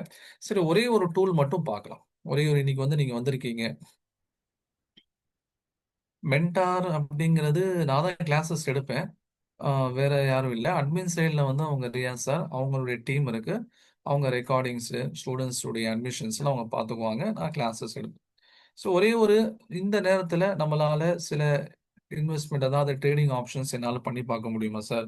இப்போ நீங்கள் நெக்ஸ்ட் வீக் தான் ஆரம்பிக்கும்னு சொன்னீங்க, அதுக்கு நடுவில் நான் ஏதாவது உங்களுடைய ஸ்ட்ராட்டஜியை யூஸ் பண்ணி பார்க்கலாமான்னு சொல்லி கேட்டிங்கன்னா, நம்ம ஜென்ரலாக கொடுக்கக்கூடிய ஒரு ஸ்ட்ராட்டஜி எல்லா ஸ்டூடெண்ட்ஸ்க்கும் கொடுக்கறதுன்னு சொல்லி பார்த்தீங்கன்னா 50 MA ஸ்ட்ராட்டஜி, ஓகே. இந்த 50 MAங்கிறது இந்த இண்டிகேட்டரில் போயிட்டு மூவிங் ஆவரேஜ் ரிப்பன் அப்படிங்கிற ஒரு டூல் இருக்கும். Moving average ribbon. இந்த மூவிங் ஆவரேஜ் ரிப்பனை பொறுத்த வரைக்கும் நீங்கள் செலக்ட் பண்ணீங்க அப்படின்னா ஒரு 4 கோடு வரும், ஓகே. எத்தனை கோடு, 4 கோடு வரும். அந்த 4 கோடில் வந்து 1, 3, 4 எடுத்துட்டீங்கன்னா நடுவில் இருக்கக்கூடிய செகண்ட் கோடு மட்டும் இருக்கும். இது 50 மூவிங் ஆவரேஜ். அதாவது 50 நாட்கள்ல இந்த ஸ்டாக்குடைய பிரைஸ் மூவ்மெண்ட்டை கால்குலேட் பண்ணி இந்த கோடு மூவ் ஆகிட்டே இருக்கும். இந்த கோடுனால எனக்கு என்ன சார் பிரயோஜனம் அப்படின்னு நீங்க கேட்டீங்க அப்படின்னா, இந்த கோடு இருக்குது, இந்த 50 MA லைன் இருக்குது. ஒரு ஸ்கிரீன் ஷேர் ஆகலையா? இல்லையே, ஷேரிங்ல தானே இருக்கு.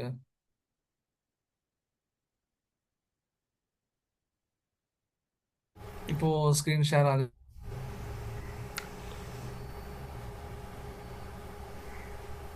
ஓகே. அப்போ நம்ம என்ன பண்றோம், இந்த இண்டிகேட்டர்ல போயிட்டு இந்த மூவிங் ஆவரேஜ் ரிப்பன், இந்த பக்கம் ஒரு டூல் இருக்கும்.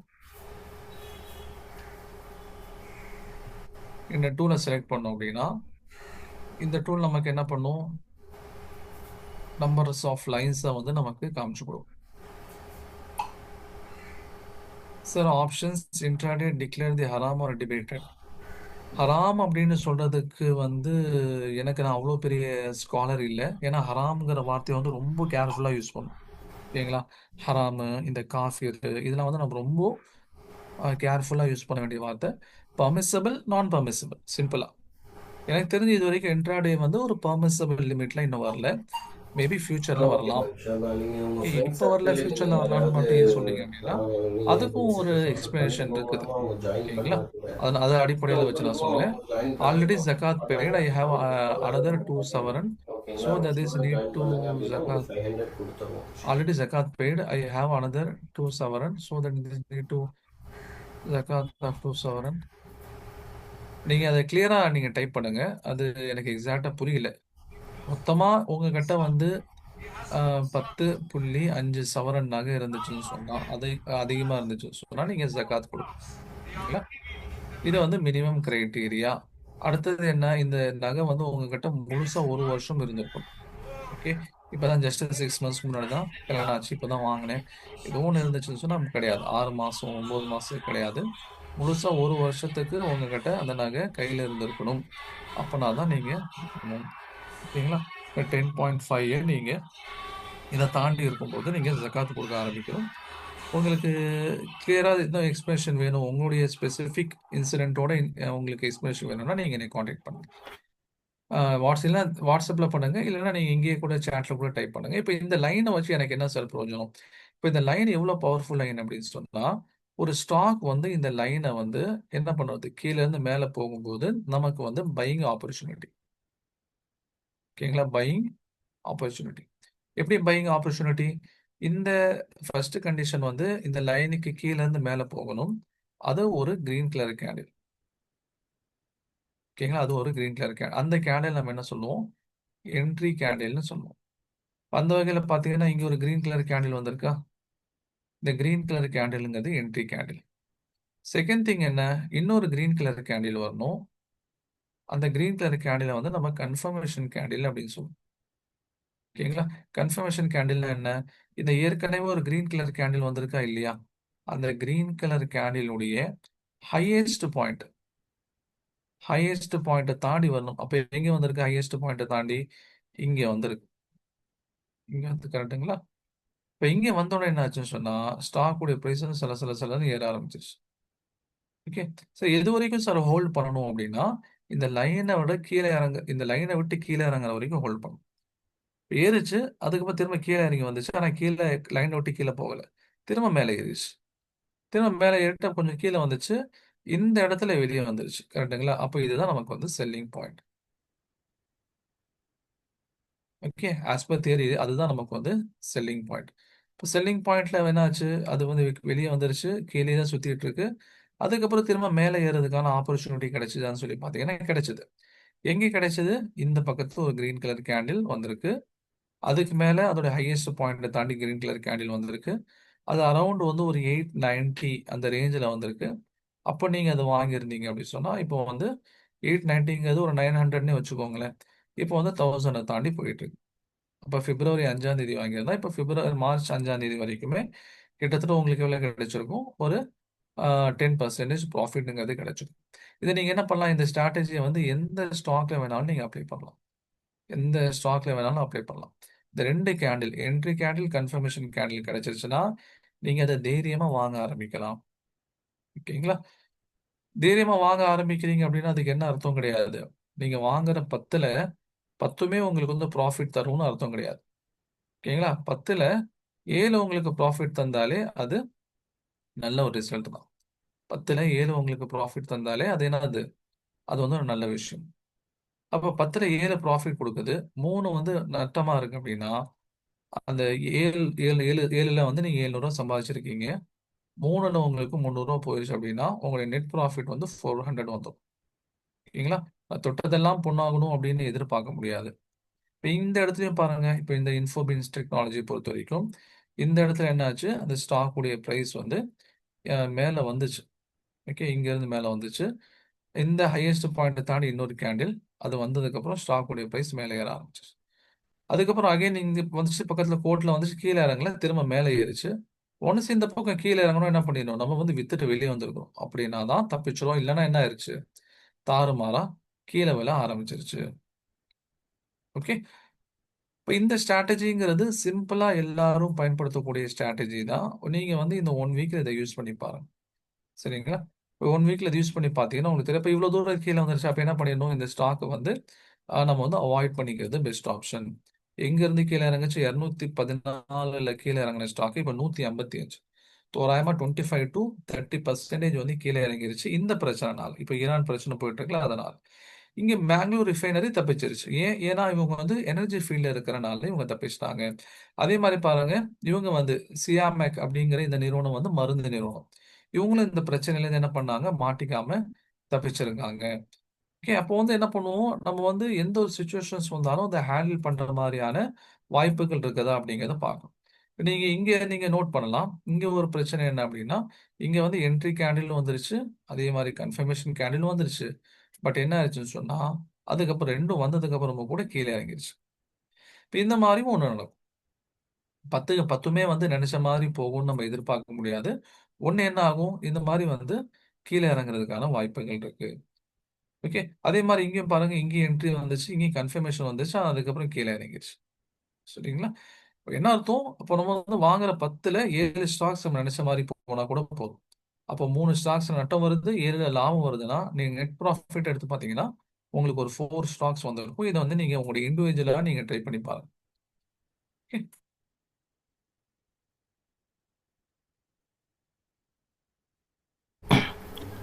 ஸோ ஹாமித் அஹ்மத் அப்படின்ற ஒரு பேமெண்ட் பண்ணியிருக்கீங்க. ஸோ இன்னும் வேறு யார் பேமெண்ட் பண்ணியிருக்கீங்க, ஸோ அது யாருன்னு சொல்லி நீங்கள் இன்னும் தெரியப்படுத்தலை. பேமெண்ட் பண்ணிட்டீங்க அப்படின்னா நீங்கள் எனக்கு சொன்னால் தான் தெரிய வரும். ஸோ நீங்கள் பேமெண்ட் பண்ணதுக்கப்புறம் உங்களுடைய ஸ்க்ரீன்ஷாட்டும் உங்களுடைய ஃபுல் நேம் அனுப்புங்க. உங்கள் ஃபுல் நேம் எதுக்காக அப்படின்னா, உங்களுக்கு வந்து ஒரு ரிஜிஸ்ட்ரேஷன் ஐடி கொடுத்துருவோம். இப்போ பேமெண்ட் பண்ணிட்டோம் அப்படின்னா உங்களை ஒரு செப்பரேட் குரூப்பில் ஆட் பண்ணிடுவோம், சார் இருப்பார். உங்களுக்கு ஒரு ரிஜிஸ்ட்ரேஷன் ஐடியும் கொடுத்துருவோம். அந்த ஐடி எதுக்காக அப்படின்னா, அந்த ரெக்கார்டிங் வீடியோஸ் வந்து உங்களுக்கு 2 இயர்ஸ் வேலிடிட்டி கொடுத்துருவோம். ஓகேங்களா? நீங்கள் இந்த கோர்ஸ் ஒரு 1.5 மாதம் முடிச்சுட்டு திருப்பியும் ஏதோ ஒரு டாப்பிக்கில் உங்களுக்கு டவுட் இருக்குது அப்படின்னு சொல்லி நீங்கள் பார்க்கணும் அப்படின்னா, அந்த ரெக்கார்டிங் ஆக்சஸ்க்காக 2 இயர்ஸ் நம்ம கொடுக்குறோம். சப்போஸ் உங்கள் ஃபோன் வந்து சேஞ்ச் பண்ணிட்டீங்க, இல்லை ஆப் வந்து அன்இன்ஸ்டால் பண்ணிட்டீங்க அப்படின்னாலும், நீங்கள் அந்த ரிஜிஸ்ட்ரேஷன் ஐடி எங்ககிட்ட சொல்லிட்டீங்கன்னா அந்த வீடியோஸ் வந்து நாங்கள் உங்களுக்கு ஃபெச் பண்ணி கொடுத்துருவோம். ஸோ அதுக்காக தான் இந்த ரிஜிஸ்ட்ரேஷன் ஐடி. ஸோ 3 பேர் பண்ணியிருக்கீங்க, ஒருத்தர் நேம் சொல்லியிருக்காங்க. ஸோ இன்னும் 2 பேர் வந்து யார் அப்படின்றத எனக்கு இன்ஃபார்ம் பண்ணுங்கள். ஸோ ஆல்மோஸ்ட் ஒரு 8 சீட் தான் இருக்குதுன்னு சொல்லியிருந்தோம். ஸோ வேறு யாராவது ஜாயின் பண்ணோன்னா இமீடியட்டாக ஜாயின் பண்ணிக்கோங்க.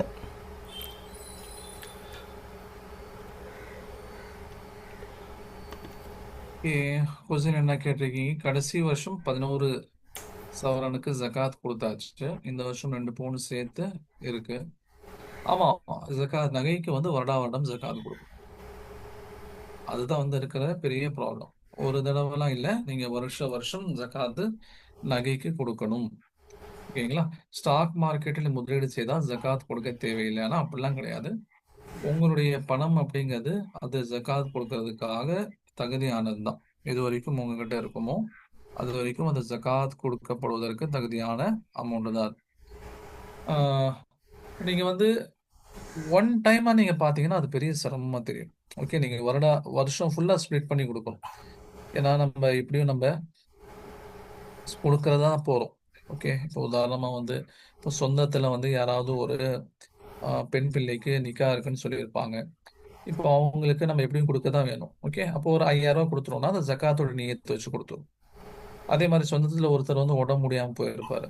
இப்போ அவருடைய மருத்துவ செலவுக்காக நம்ம வந்து ஒரு 5000 ரூபாய் கொடுக்குறோம் அப்படின்னா அதை ஜக்காத்தோட நியத்தை வச்சு கொடுத்துரும். முதல்ல கடமைகளை முடிச்சிடணும். சரிங்களா? அப்போ என்ன ஆயிருது, 10 ரூபா அதுலயும் உங்களுக்கு வந்து போயிருது. அதுக்கப்புறம் என்ன பண்றீங்க, இப்ப பள்ளிவாசல்ல யாராவது மருத்துவ உதவி கேட்டு வராங்க. நான் வந்து 30 வருஷமா ஒரு பள்ளியில மோதினாரா இருந்தேன், என்னுடைய மனைவிக்கு உடல்நிலை சரியில்லை, அப்படி உதவி கேட்டு வராங்க. இப்ப அவங்களுக்கு ஒரு 500 ரூபாய் கொடுக்குறீங்க, ஜக்காத்துடைய நியத்துல கொடுத்துருங்க. ஓகே. இப்ப ஜக்காத்துடைய நியத்துல எது எதுக்கெல்லாம் கொடுக்க முடியுமோ அதுக்கெல்லாம் வந்து வருஷம் முழுவதும் நீங்க கொடுத்தீங்கன்னா இந்த நேரத்துல உங்களுக்கு வந்து அது பெரிய சிரமமா இருக்காது. ஜக்காத் யாருக்கு கொடுக்கக்கூடாது, யாருக்கு செலவு செய்வது நமக்கு கடமையோ அவங்களுக்கு ஜக்காத் கொடுக்கக்கூடாது. உதாரணமா வந்து மனைவி என்ன பண்றாங்க, 50 பவுன் நகை வச்சிருக்காங்க. அப்போ வந்து அவங்க 50 பவுன் நகைக்கு 1.25 பவுன் வந்து ஜக்காத் கொடுக்கணும். இப்போ எதுக்கு அங்கேயும் கொடுத்துக்கிட்டு புருஷனுக்கு கொடுத்துடலாம் கொடுக்க முடியுமானா முடியாது. இல்லை அம்மாவுக்கு கொடுத்துடலாம் அப்படின்னு கொடுக்க முடியுமா, முடியாது. ஓகே. இல்லை கணவன் இருக்காரு, அவர் வந்து 1 லட்ச ரூபா ஜக்காத் கொடுக்கணும். அது வந்து அவங்க அண்ணா அவங்களுடைய அப்பாவுக்கோ அம்மாவுக்கோ இல்லை மனைவிக்கோ பிள்ளைகளுக்கோ இந்த மாதிரிலாம் கொடுக்க முடியாது. யாருக்கு செலவு செய்யறது கட்டாயம் இல்லையோ அவங்களுக்கு தான் ஜக்காத் கொடுக்கணும். சரிங்களா? ரெண்டுமே இருக்கு. கிளாஸ் அப்படிங்கிறது நம்ம வந்து லாங் டேர்ம் ட்ரேடிங்க்கு என்ன பண்ணணும், அது வந்து இன்வெஸ்ட்மெண்ட்ல வந்துடும். ஷார்ட் டேர்ம் ட்ரேடிங்க்கு என்ன பண்ணணும், அது எல்லாத்தையும் நம்ம வந்து உங்களுக்கு எக்ஸ்பிளைன் பண்ணணும். சரிங்களா? ஜக்காத்துடைய பாடங்கிறது அது தனி ஒரு டாபிக். பட் நீங்க சொல்றது பார்த்தா 13 பவுன் தான், 13 பவுனுக்கு ஜக்காத் கொடுக்கணும். ஒவ்வொரு வருஷமும் எவ்வளவு ஆட் ஆகுதோ அதை சேர்த்து கொடுத்துரும். இப்போ ரெண்டாவது நமக்கு இதுல இருக்கக்கூடிய ப்ராப்ளம் என்ன அப்படின்னா, இப்போ கவர்மெண்ட் உடைய டாக்ஸேஷன் சிஸ்டம் எப்படி தெரியுங்களா? உங்க கையில உங்களுடைய வருஷ வருமானம் வந்து 10 லட்ச ரூபான்னு சொல்லி வைங்களேன். 10 லேக்ஸ் உங்களுடைய வருஷ வருமானம். இப்போ வந்து கவர்மெண்ட் வந்து 4 லட்சம் வரைக்கும் என்ன கிடையாது, டாக்ஸ் கிடையாதுன்னு சொல்லுதா? அப்போ 0ல இருந்து 4 லட்ச ரூபா வருமானத்துக்கு டாக்ஸ் கிடையாது. அப்போ 4,01,00,000 ஆரம்பிச்சு ஒரு 8 லட்ச ரூபா வரைக்கும் 5% டாக்ஸ்னு வைங்களேன். 8 லட்ச ரூபா வரைக்கும் 8 லேக்ஸ் வரைக்கும் 5% டாக்ஸ்னா இந்த 4 லட்ச ரூபாய்க்கு 5% அப்படிங்கிறது கிட்டத்தட்ட 20,000 ரூபா. ஓகேங்களா? 20K. அதுக்கப்புறம் 8,01,00,000 இருந்து ஆரம்பிச்சு 10 லட்ச ரூபா. இந்த ரேஞ்சில் இருக்கக்கூடிய அமௌண்ட்டுக்கு 10% டாக்ஸ் அப்படின்னா கிட்டத்தட்ட வந்து 2 லட்ச ரூபாய்க்கு 10% அப்படிங்கிறது 2 லட்ச ரூபாய்க்கு 10%ங்கிறது 20 ரூபா. ஓகே. அப்போ டோட்டலாக நீங்கள் எவ்வளோ கொடுக்கணும்? 40,000 ரூபா நீங்கள் டாக்ஸ் கட்டணும். ஆனால் ஜகாத்துடைய சிஸ்டம் பொறுத்த வரைக்கும் உங்களுக்கு 10 பவுன் வரைக்கும் 10.5 வரைக்கும் ஜகாத், 10 வரைக்கும் ஜகாத் கிடையாதுன்னு வைங்க. 10 வரைக்கும் ஜகாத் கிடையாது. ஆனால் 12 சொல்றேன், உதாரணத்துக்கு நான் சொன்னேன். 10 லட்ச ரூபாங்கிறது உதாரணத்துக்கு சொன்னேன். இப்போ உங்களுக்கு 10 லேக்ஸ் 10 பவுன் வரைக்கும் ஜகாத் கிடையாது. ஆனால் உங்ககிட்ட 12 பவுன் இருக்குன்னு வைங்களேன். நீங்கள் மொத்தமாக 12 பவுனுக்கு சேர்த்து ஜகாத் கொடுக்கணும். இட் மீன்ஸ் 12 பவுன்ல வந்து 2.5% அப்படின்னு சொன்னா கிட்டத்தட்ட 12 பவுன் அப்படிங்கிறது ஒரு 96 கிராம் வருதுன்னு வைங்களேன். 96 கிராம் வருதுன்னா நீங்க வந்து ஒரு 2 கிராம் ஜக்காத் கொடுக்கணும். 2 கிராம்ங்கிறது இன்னைக்கு கிட்டத்தட்ட தோராயமா ஒரு 30,000 ரூபா. ஓகே. இப்போ நீங்க 10 பவுன் வச்சிருக்கும் போது எதுவுமே இல்லை. ஆனா வெறும் 2 பவுன் ஆகும்போது உங்களுக்கு 30,000 ரூபா ஜக்காத் வந்துருது. சரிங்களா? அதாவது என்ன பண்ணக்கூடாது, நம்ம தங்கத்துல வந்து இஸ்லாம் அதிகமா வந்து இன்வெஸ்ட் பண்றதுக்காக ஆர்வம் மூட்டல. அதனால அது பிசினஸ்ல இறக்குங்க. நீங்க பிசினஸ்ல வந்து நீங்க மல்டிபிள் டைவர்சிஃபை பண்ணி போடுங்க. ஓகே. கொஞ்சம் ஸ்டாக் மார்க்கெட்ல போட்டீங்களா, கொஞ்சம் வந்து யாராவது ஃப்ரெண்டு பிசினஸ் பண்றாங்க அவங்க பிசினஸ்ல கொஞ்சம் போடுங்க. கொஞ்சம் தங்கத்துல போடுங்க. ஓகே. கொஞ்சம் வந்து வேற நீங்க செய்யக்கூடிய பிசினஸ் இந்த மாதிரி டைவர்சிஃபை பண்ணி போடும்போது ஒண்ணு இல்லைனாலும் ஒண்ணு உங்களுக்கு கை கொடுக்கும். ஓகே. ஜக்காத்துடைய சட்ட திட்டங்கள் கடமைகளும் வராது.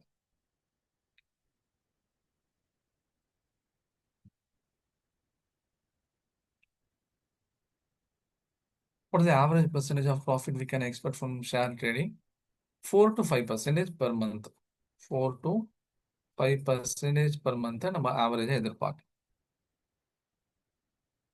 ஓகே.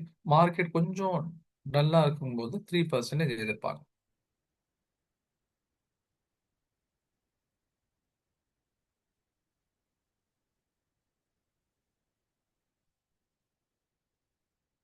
ஓகே. டைமிங் பொறுத்த வரைக்கும் மார்னிங் கிளாஸஸ் இருக்கும். ஒன்று வந்து மார்னிங் இருக்கும் 7 to 8 மாதிரி இருக்கும். இல்லைன்னு சொன்னா ஈவினிங் மகரிப் தொழுகைக்கு அப்புறம் இருக்கும். இந்த ரெண்டுல ஏதோ ஒரு டைமிங் இருக்கும்.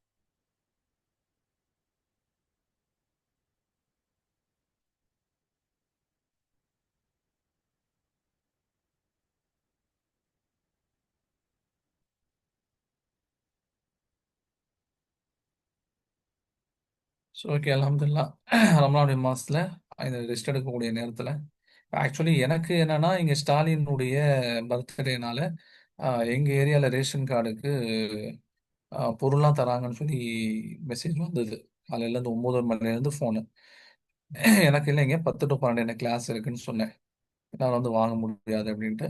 இப்போ இங்கே செந்தில் பாலாஜி இருக்கிறனால ஸ்டாலினுடைய பர்த்டே வந்தாலும் சரி, உதயநிதியுடைய பர்த்டே வந்தாலும் சரி, ரம்ஜான் வந்தாலும் சரி, பொங்கல் வந்தாலும், தீபாவளி வந்தாலும் இங்க வந்து ஏதாவது ஒரு கிஃப்ட் பேக் வந்துட்டே தான் இருக்கும். ஓகே. அதனால வாங்கி வாங்கி சலிச்சு போச்சு எங்களுக்கு. அதனால இன்னைக்கும் போல. இப்ப 2 மணிக்கு போகணும்னு சொல்றாங்க. பார்க்கலாம். தேவைப்படாது. ஆல்மோஸ்ட் அது வாங்கிட்டு வந்தாலும் யாரும் இல்லாதவங்களுக்கு தான் குடுக்க போறோம்.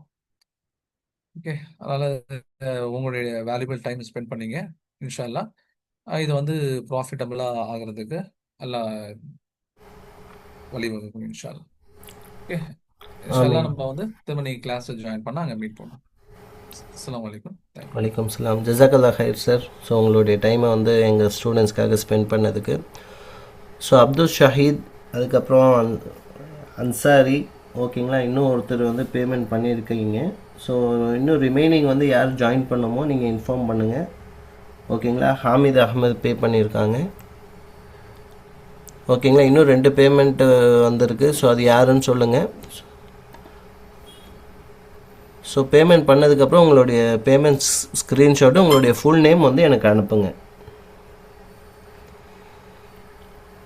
ஸோ எல்லோரும் வந்து இந்த வாட்ஸ்அப் குரூப் லிங்க் கொடுத்துருக்கேன், இந்த குரூப்பில் ஜாயின் பண்ணிக்கோங்க. ஸோ இன்றைக்கான ரெக்கார்டிங்ஸ் வந்து உங்களுக்கு வந்துடும், ஓகேங்களா.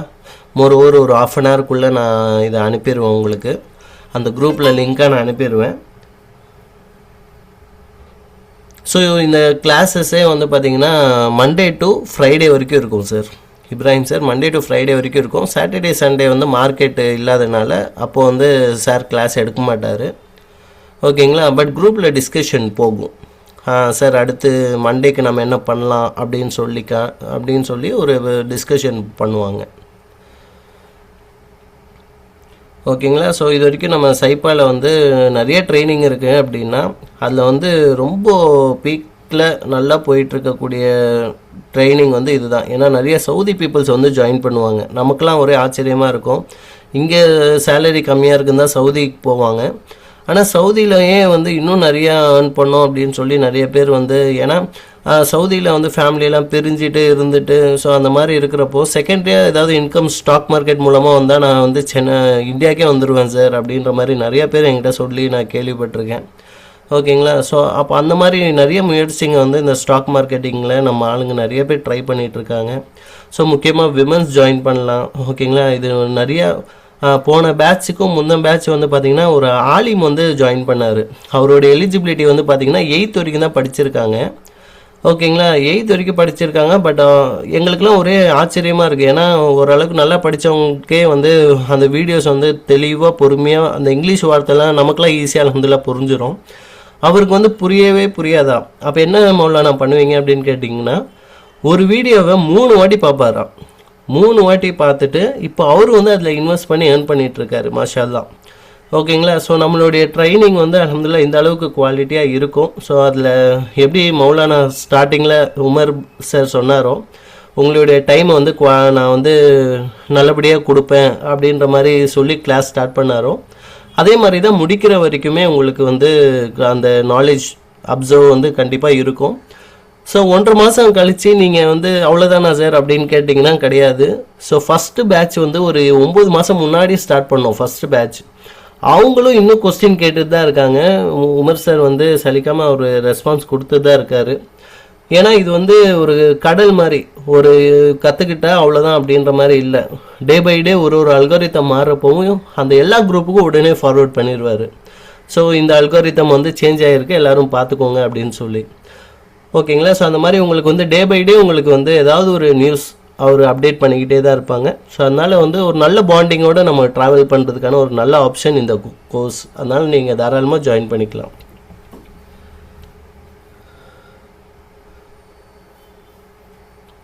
ஸோ நீங்கள் வந்து நம்ம ஓல்டு ஸ்டூடெண்ட்ஸ் பற்றி அந்த ரிவ்யூஸ் பார்க்கணும் அப்படின்னாலும் சைப்பா ட்ரீ அப்படின்னு சொல்லி நீங்கள் கூகுளில் போனீங்கனாலே இந்த 8 பேட்சஸ் முடிச்சிருக்க எல்லா ஸ்டூடெண்ட்ஸும் வந்து ரிவ்யூஸ் போட்டிருப்பாங்க. ஸோ நீங்கள் தாராளமாக பார்க்கலாம். ஸோ உங்களுக்கு வந்து ஒரு நாலேஜாக இன்றைக்கி கொடுக்கணும் அப்படின்னு சொல்லி நாங்கள் பிளான் பண்ணோம். ஸோ எங்களுக்கு நீங்கள் திருப்பி ரிட்டர்ன் என்ன பண்ணலாம் அப்படின்னு கேட்டிங்கன்னா, ஃபஸ்ட்டு விஷயம் கோர்ஸ் நீங்கள் ஜாயின் பண்ணுறது. 2வது விஷயம் வந்து பார்த்தீங்கன்னா சைப்பா ட்ரீ அப்படின்னு சொல்லி கூகுளில் போயிட்டு இன்றைக்கி நடந்த கிளாஸ் எப்படி இருக்குது, நல்லா இருந்துச்சு, நான் வந்து ஒன்றுமே தெரியாமல் வந்தேன் ஆனால் எனக்கு இவ்வளோ விஷயம் தெரிஞ்சது, அந்த மாதிரி உங்களுக்கு ஜென்யூனாக நீங்கள் என்ன சொல்லணுமோ நீங்கள் அந்த ரிவ்யூஸில் சொன்னீங்கன்னா அது எங்களுக்கு கூகுள் மத்தியில் ஒரு நல்ல ஒரு ட்ராஃபி, ஒரு ரேங்கிங்காக இருக்கும் இன்ஷால்லா. ஸோ யாராவது டைம் இருந்துச்சுன்னா ஒரு 2 minutes வந்து ரிவ்யூஸ் கொடுத்துட்டு போங்க இன்ஷால்லா. ஸோ கோர்ஸ் சார்ந்து ஏதாவது டவுட் இருக்குது அப்படின்னா என்னுடைய நம்பர் நான் சொல்கிறேன், நோட் பண்ணிக்கோங்க. 90431 82896.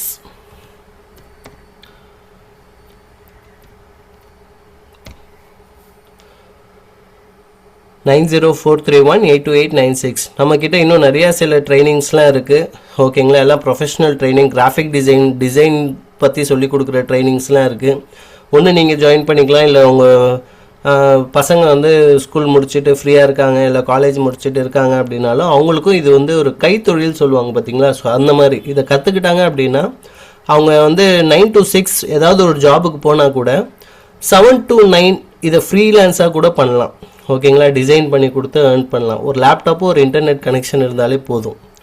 ஸோ அந்த மாதிரி நிறைய நம்ம ஆக்டிவிட்டீஸ்லாம் பண்ணுறோம். இன்ஷால்லா துவா செய்யுங்க. இன்றைக்கி வந்து ஜாயின் பண்ண எல்லாத்துக்கும் வந்து என்னுடைய பெஸ்ட்டு விஷஸ், ஜஸாக்கல்லா ஹைர். ஸோ குரூப் ஜாயின் பண்ணிக்கோங்க. ஸோ அதில் உங்களுக்கு இந்த ரெக்கார்டிங்ஸ் வந்து உங்களுக்கு கொடுத்துருவோம் இன்ஷால்லா.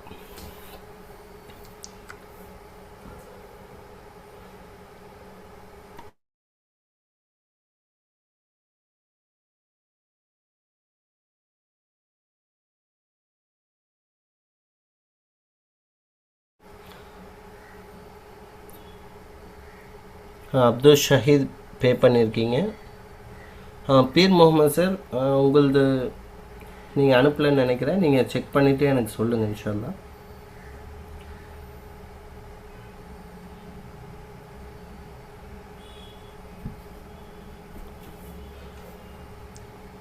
ஸோ ஃபைனல் மெசேஜ் போடுறேன். ஸோ அதுக்கப்புறம் இந்த செஷனை எண்ட் பண்ணிக்கலாம்.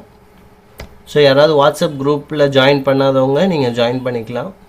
ஸோ இந்த குரூப்பில் தான் உங்களுக்கு அந்த ரெக்கார்டிங்ஸ் வரும்.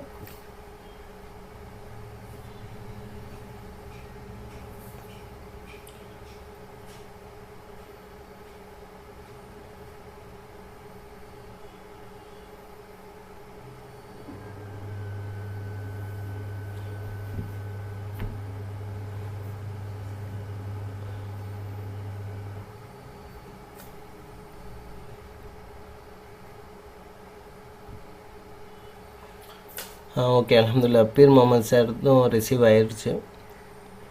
ஸோ ரிமைனிங் ஸ்டூடெண்ட்ஸ் யாராவது ஜாயின் பண்ணோம் அப்படின்னா, ஏன்னா ஃபஸ்ட்டு ப்ரியாரிட்டி உங்களுக்கு கொடுக்குறோம். ஓகேங்களா, ஸோ மற்ற ஸ்டூடெண்ட்ஸ் வந்து ஜாயின் பண்ணிகிட்ருப்பாங்க. ஸோ இந்த குரூப், அதாவது இந்த குரூப்பில் இன்னைக்கு ஜூமில் அட்டென்ட் பண்ணுறவங்களுக்கு ஒரு தனி ஆஃபர் மாதிரி தான் இருக்குது. ஓகேங்களா, 6000 பே பண்ணுறது நீங்கள் வெறும் 5000 பே பண்ணிங்கன்னா போதும்.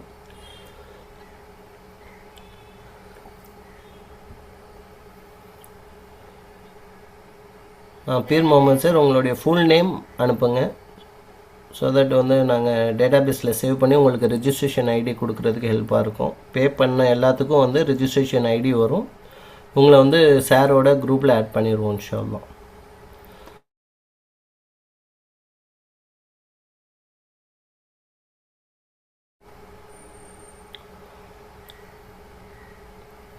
ஓகே, செஷன் எண்ட் பண்ணிடலாம். அஸ்ஸலாமு அலைக்கும் வரஹ்மத்துல்லாஹ்.